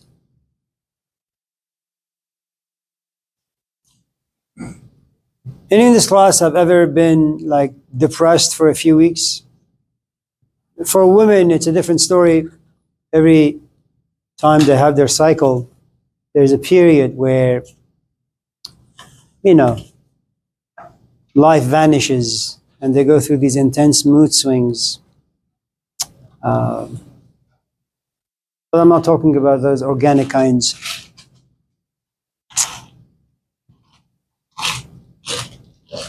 I'm sorry? What makes it rough?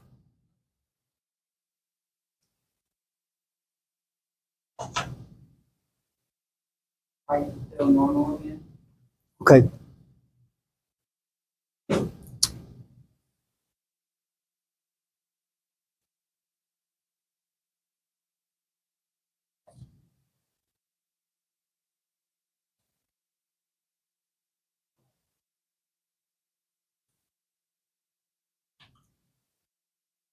Let's see.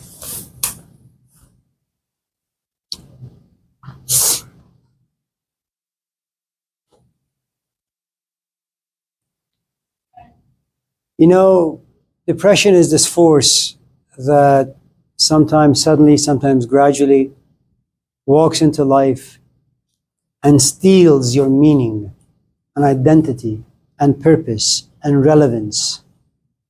And you look yourself in the mirror and you have no idea who you are and what you're doing. And should depression become chronic, there is no meaning to life. There is no future that you have. That's what depression is. It's just this black hole that robs everything, trashes everything that you have built for yourself. And it's devastating.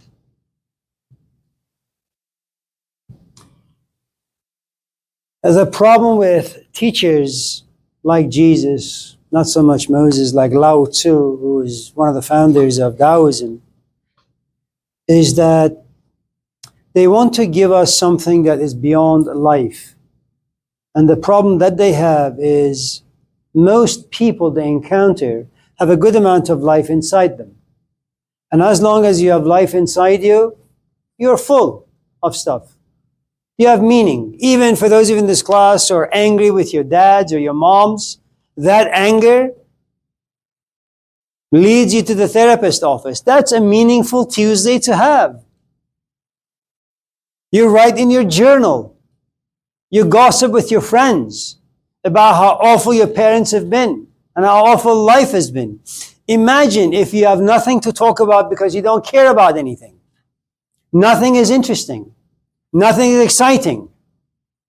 For those of you in this class who love Jesus Christ, this is a guy who's not interested in life. I mean, just think for a moment. Sex is interesting. Money is interesting. Having a family is interesting. Gossip is interesting. To have no interest in any of that stuff. How can you live with such a poverty that the only thing that excites you is spiritual talk? You don't want to talk about marriage or children or money or sex or none of those things. All you want to talk about is the kingdom of God. What about Caesar? I'm not interested. What kind of a life is that? So you need to be very, very wary, careful, aware of what these teachers will do to us. They are there to destroy life, get us depressed. In depression, get us empty. And in our emptiness, which they themselves created, they fill us up with their stuff, their passions, their interest, their wisdom. Talk about exploitation. And it's a good kind.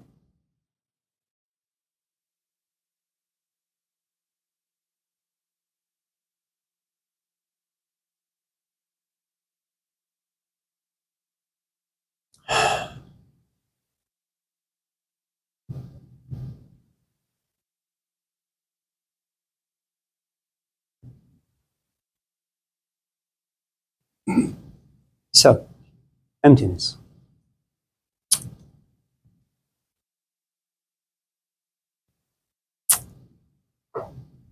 Next is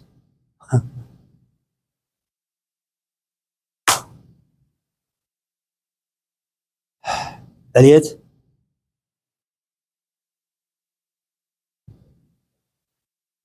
You're 16? You're 16 going on 17? Going on 18? I would just, The Sound of Music. I watched it a couple nights ago. There's a song. It's a good movie, no? He likes it.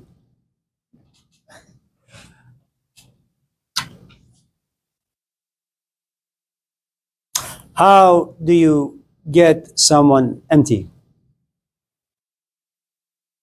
Or why do you need to get them empty? Well, here it is. Assalamu alaikum wa rahmatullah.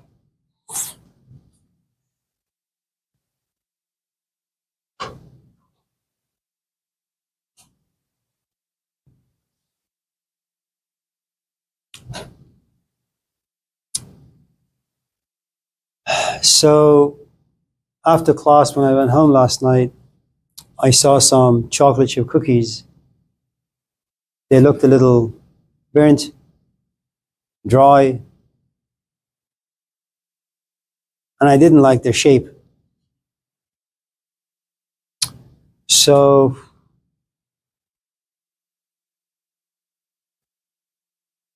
I called my wife and I said, "Do you have dough?" Does you got eyes? It's in the fridge. Okay.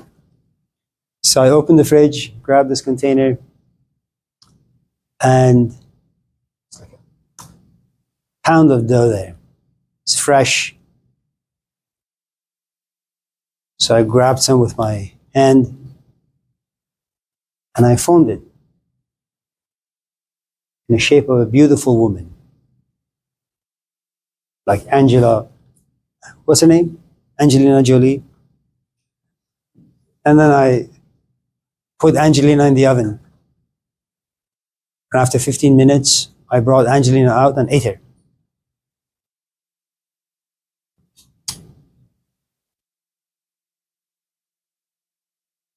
My parents give me a name. My society gives me moral codes. The world of advertisement creates desires inside me. Other people make me feel bad. Life creates trauma inside me. They sell me happiness. My instructors tell me A, B, C, D. And you realize from the moment that you're born to the time you die, not only are you formed physically, but you're formed emotionally, you're formed intellectually. You're also formed spiritually. All these spiritual books out there. And sometimes Lao Tzu argues, can I just, like the cookies, can I trash all this form and be created by the hands of life? A life that has not been touched by human beings, by politicians, by the world of advertisement, by capitalism, Marxism, socialism. I want God to shape me, not people, not society, not culture, not history. I am so tired of being brown and demonizing Westerners. I want that form to be removed from me. I am tired of being black and always blaming the white man. I'm tired of being white and always being a victim of what I did to the natives. I just want to be free from history. Is that possible?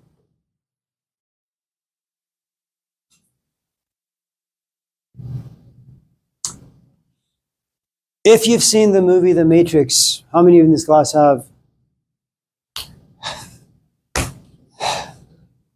Morpheus, you know who Morpheus is? The Greek god of dreams. The Greek god of dreams, Eliot. He only comes to people to sell them the sort of dreams that he, Morpheus, likes. Your father enjoys you being a dentist, right? But Morpheus, or Jesus Christ, or the Buddha, or Lao Tzu, they want to sell you a different kind of a dream untouched by human beings.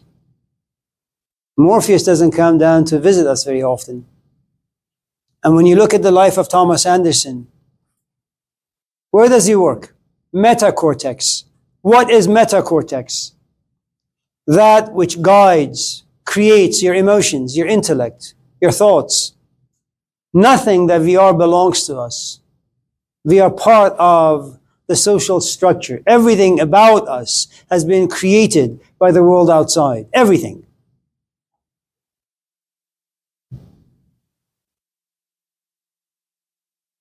Gilgamesh is the product of money, of power. not Enkidu.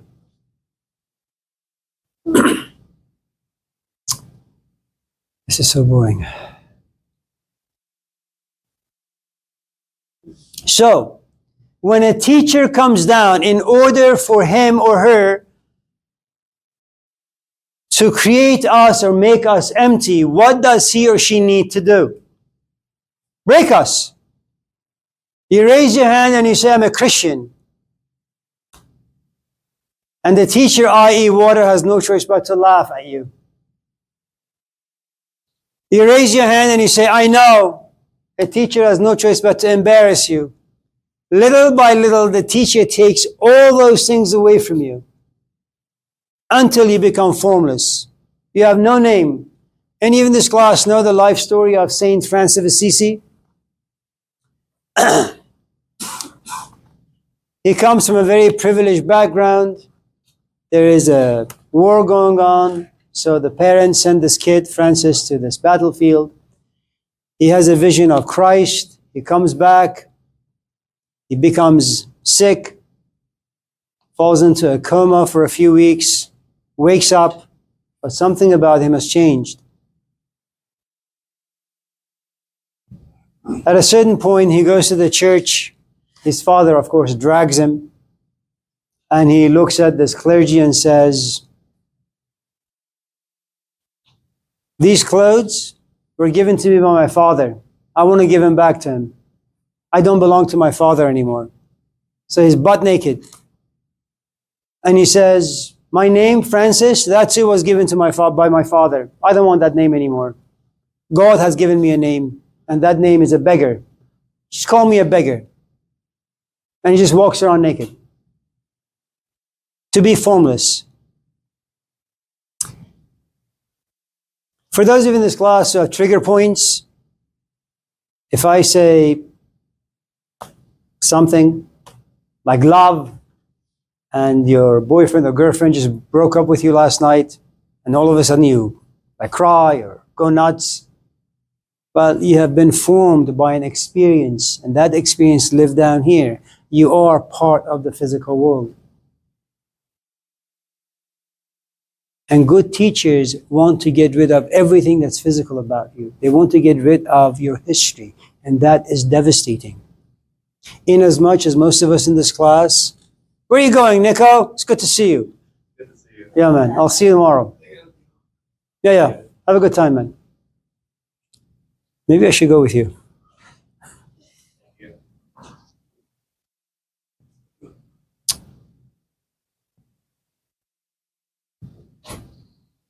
Book 5, Chapter 5, by a novelist, Brother Karamazov, Fyodor Dostoevsky. It's Easter, and you guys know what Easter is, right? Easter is when Jesus resurrects. That's right. Do you guys get that? They're so slow. Elliot, you got that? And you're only 17. God bless you. And Jesus resurrects from the dead, right? And he goes to the market. Eventually he gets caught by the Pope. Pope recognizes that this is the 15th century. Jesus has come back to life and is about to inspire. But the Pope is not going to allow for that. The Pope looks at Jesus and says, what are you doing here? We killed you. And we made sure you don't resurrect for the second or the third or the fourth time. It has taken us 1,500 years to make Christianity what it is. Do you think we're going to let you go freely so you can topple the church, so you could empty people from within and Christ them? No, we're not going to let you do that. We're going to crucify you for the third and the fourth time. Now, some of you in this class may be looking forward to the second coming. I have not come for peace.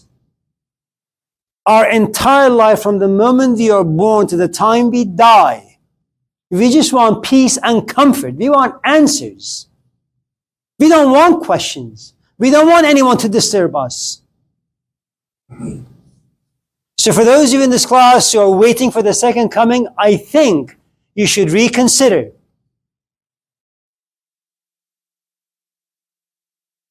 unless you enjoy pain and psychological devastation.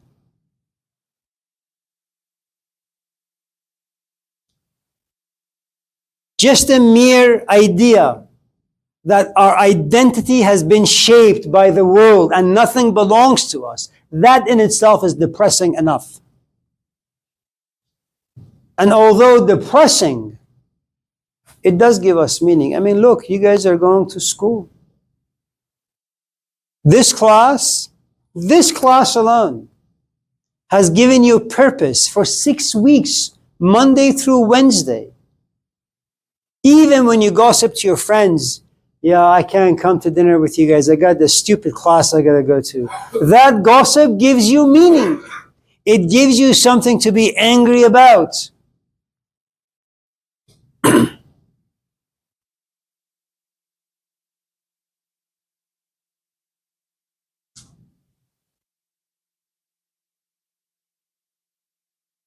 There is this beautiful scene in one of the Gospels when Pontius Pilate looks at Jesus and says, this is after like he's been whipped and he's all bloodied. He says, well, don't you want to like defend yourself, say something about yourself? Jesus remains like a hippie, nothing. He doesn't say anything. And Pilate looks at him and says, don't you know I have the power to crucify you? And Jesus looks at this man who has a tremendous amount of power and says, you would have no power over me if that power was not given to you by God. I mean, consider for a moment, someone threatens your life and you assume that your life has value, so you try to protect it. But Jesus says, even my life, it's not worth. If God wants my life to be taken away, let it be taken away. I have no expectations. There is nothing for me to protect. I'm just going to go with the flow. And that's water. You go with the flow. We don't plan. You wing it. And you don't wing it because you're uneducated. You wing it because why? You're proficient in your craft. And Jesus is a spiritual guy. He's proficient in the world of spirituality. So he allows the Spirit to guide him. It's like if you're a good pianist, for example, you turn off the lights, you sit behind the piano, and you let your fingers to do the talking. You improvise. So, number 1, water. Number 2, emptiness. Number 3, formlessness. What's number 4?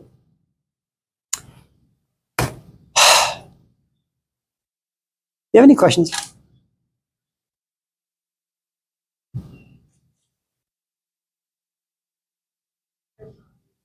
Fear of the unknown? Is it?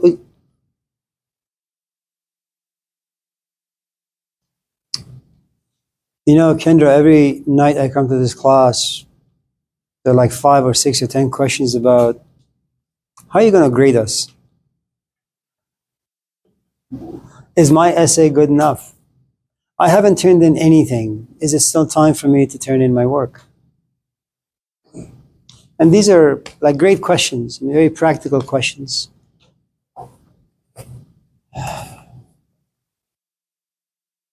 Imagine that you're in a relationship and you guys have been very mindful in the way you have sex. It's like safe sex. You just don't want to get pregnant. And then you just go home, you have sex, and but this time you're a little doubtful. Was it like completely safe? Could it have been a little unsafe? And so you wait, and you wait, and you wait, and you realize, oh man, you're a little late. You say, oh, I've just been under so much stress these days. And so you wait for another day, maybe another 2 days, maybe another 3 days. And then you become a little anxious. And then that anxiety turns into not so much confusion, but fear. And then you don't know what's going on. Then you get desperate. And then you go to your computer, you go to Amazon, and you order a test. and then you go to the bathroom, or you're just like in the middle of your living room, and you just pee on this thing, or you spit on it, or walk on it, and you wait for a few minutes.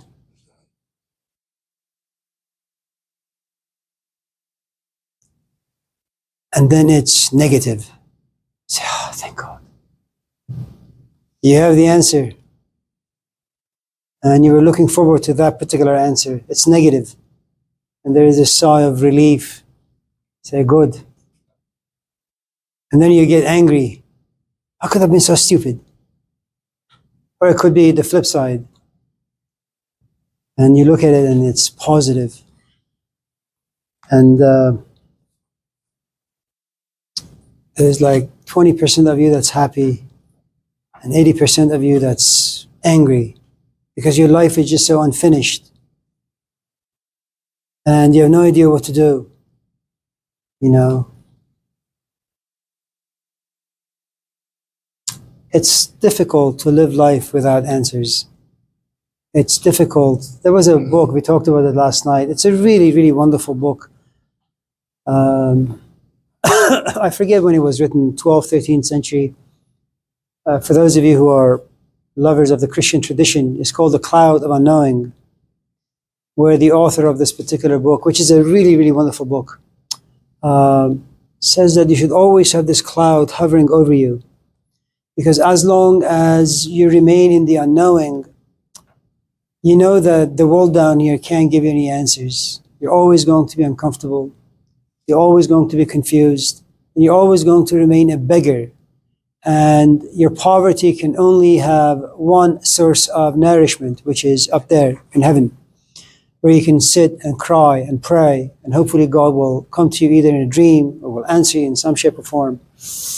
But it is really, really difficult to live with the unknown. First, because I think there is in our DNA, going back all the way maybe a couple million years ago, when we first landed on this planet, it's really difficult not to know if you're going to have bread before you go to bed, if your stomach is going to be growling, if you're going to scream because you're so hungry. It's going to be really devastating if you have no idea if there's going to be a roof over your head, if you're going to have a job, if there's going to be money coming in, if when you go home your boyfriend's going to be there, if you will ever have the ability to love again. I mean, these are like devastating places to be. You have to be a profoundly remarkable human being to be okay and have a thick skin to live in the unknown and be okay with the unknown and just go with the flow and to not have any expectations. You know, we have a great relationship. Just in case tomorrow you want to break up with me, that's fine. If you want to stay, that's fine. Who lives like that? No one. The only thing that we really look for in life is power. I mean, I'm really looking forward to retirement. Just to explore if I can survive it. Or like after 6 months, I'll just have a stroke and die. I mean, it's an interesting thing to kind of figure out, I think.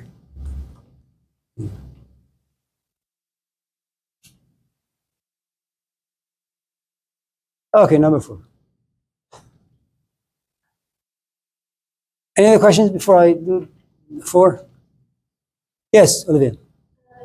You talk about realization. The what? The what? The realization? Like you've realized something, now you want to forget it?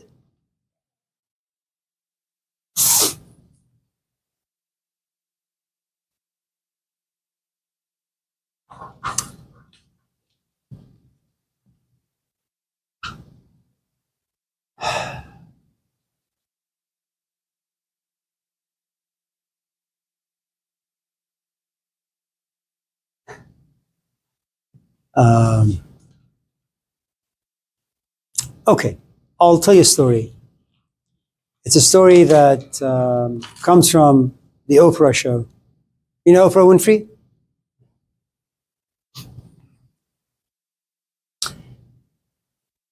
There was this actor, every night he would stand by his window on like the 5th floor and he would look down.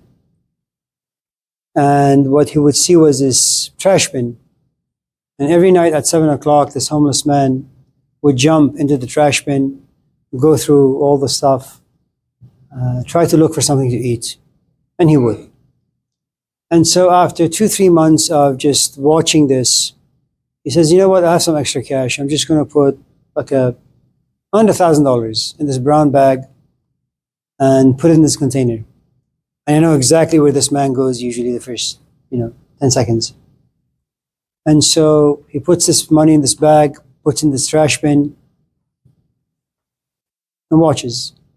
And like clockwork, this homeless man comes in, jumps, and the first thing he looks at is brown bag, opens it up, 100,000.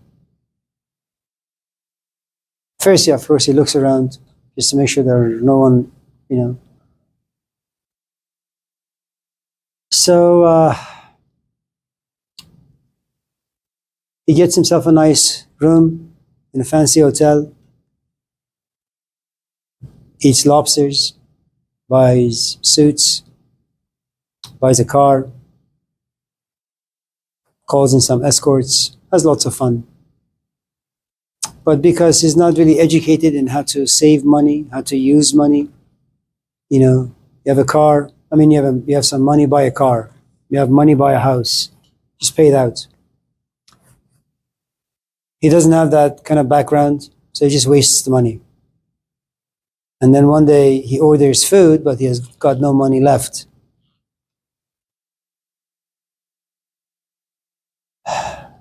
And the actor, of course, feels sorry for him and so goes and gives him some money. And when he was on the Oprah Winfrey show, this is what he says. If I had never tasted the power of money and what money can do for you, I would still remain homeless. And my interpretation of life would still have a good amount of poverty in it. I would eat crumbs here and there, half-eaten sandwiches. But now that I have tasted a rich life, it's very difficult for me to go back into being poor and jumping into trash bins.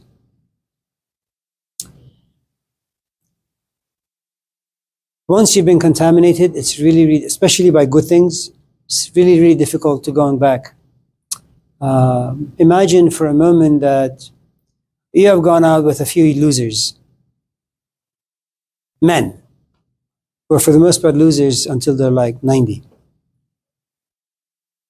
And then by chance, you run into Elliot. Not the Elliot that's there, another Elliot who's like 70 or 50. 50 is good, and you're 18, 19, you're 19. That's a good age difference. And you realize that Elliot is great in bed. Elliot is great in taking you on vacations. Elliot is a great communicator. He listens well, he's patient. And every time you have a hiccup, like an emotional crisis, Elliot understands. The times where he needs to sit and talk with you, he does. Times where you need to talk to him, he sits and listens. When you need to be left alone, he walks away. He's a very, very, very mature man, okay? And you say, man, this is amazing. Yes, there is like a 30-year age difference, but I wouldn't give this up for the world. Okay, Olivia? So as Elliot is walking home one day, he gets hit by an aeroplane. He dies immediately. And all you have is the memory of Elliot and his maturity. But you're a young woman, you're 20, you want to go out there and live life and enjoy life. But here's your GPS. You're looking for men who have his qualities. Where are you going to go to find them? Nowhere. And then the only thing you can do really is just tolerate someone who's just like mediocre. And every time you have sex with them, you scream out Elliot's name. Oh, Elliot! Where are you? And every time you sit and talk to this man, you say, oh, Elliot, you have such beautiful ears. Hey, Brochelle. So that's the problem with being contaminated in a good way. The negative side is, you've been in a bad relationship, and so you lose your ability to trust and to be open. for the rest of your life. So,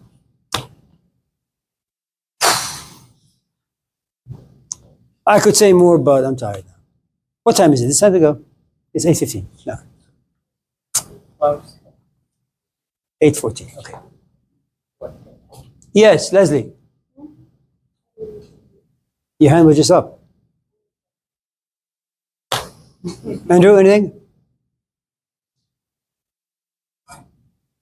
Don't ever hang out with people who are mature.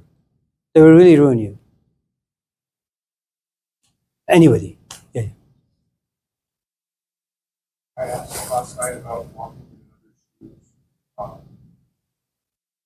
was wondering, you spoke about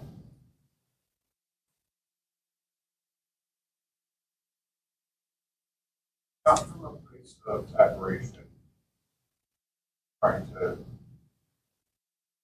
not in an aspirational sense, more than another sense. Can you give me an example? I have a student who just got out of military, 20 years ago. So wait, I'm trying to, I'm sorry, I didn't get that. I'm working with a student that did a long stretch of maximum security. Oh, okay. A really alien experience to me, but something I'm trying to empathize with. Coming from. Okay. Empathy is an interesting, it does create interesting set of emotions.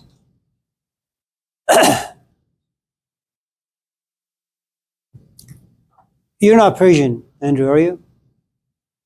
And you're not an immigrant. But I am.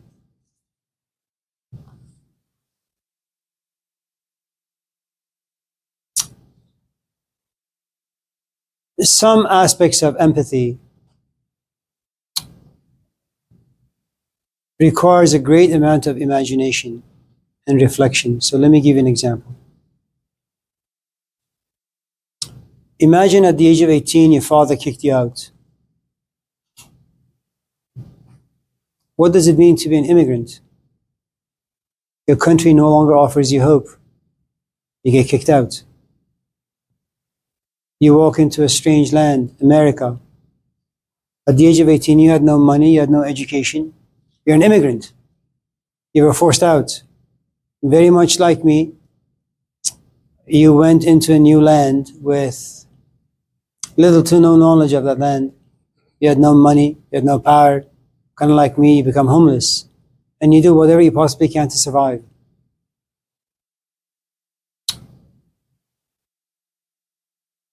You're not Persian, but you do have a culture of your own. And you know that inside every culture lives tradition. And what is tradition but a set of rituals? But what are rituals but a set of narratives created over a span of time? And those stories shape us, form us, give us value.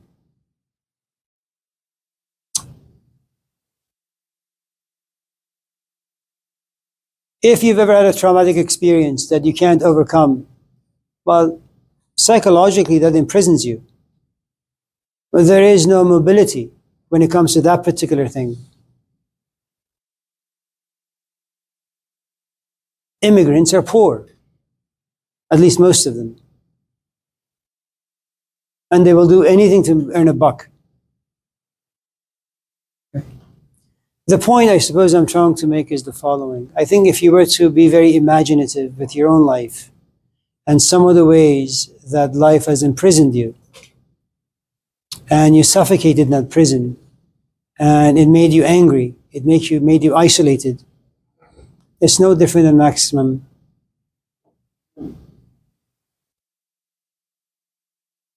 You just have to be very, very, very imaginative. And it's not the sort of imagination that makes you delusional in the sense that, well, what you do is you try to compare and contrast. You try to kind of tap into certain aspects of your life that is very similar to living in a prison system. It doesn't mean that you'll have all the components, but you can dimly understand you know. I had a student when I first came to Laney in 2004. His name was Tom Jones. His father was the biggest narcotic dealer in Northern California who got caught. He belonged to the Aryan clan, and eventually he got caught. He served 20 years maximum sentence, but because he had cancer of the throat, he was released. And he lived in a house not too far from here. And he came to Laney. Of all places he could go, he came to Laney, someone who has a racist background. And he was tattooed from head to toe. And I had a student whose name was Karen. She was a bit older, African American. There was something about Thomas that was very sincere. He had killed 9 people in prison, and that's what you do, you know, to protect yourself. And as long as no one sees you killing anyone, you're fine. He died a couple of years ago, but he had seen some therapists, and the therapists, they were really, really good. And what they did for him, they freed him from his past. And he said one of the therapists he was working with, in fact, had murdered his wife. And so they had a lot of things in common. So the point I'm trying to make is if you can find some commonalities between you and that other person's life, you'll have the same language. But it's going to be tough. So. Number 4. And we'll save that for tomorrow. Anyone else with anything? Edwin.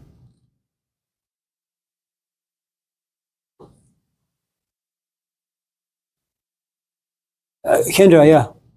No? Joyce? Okay.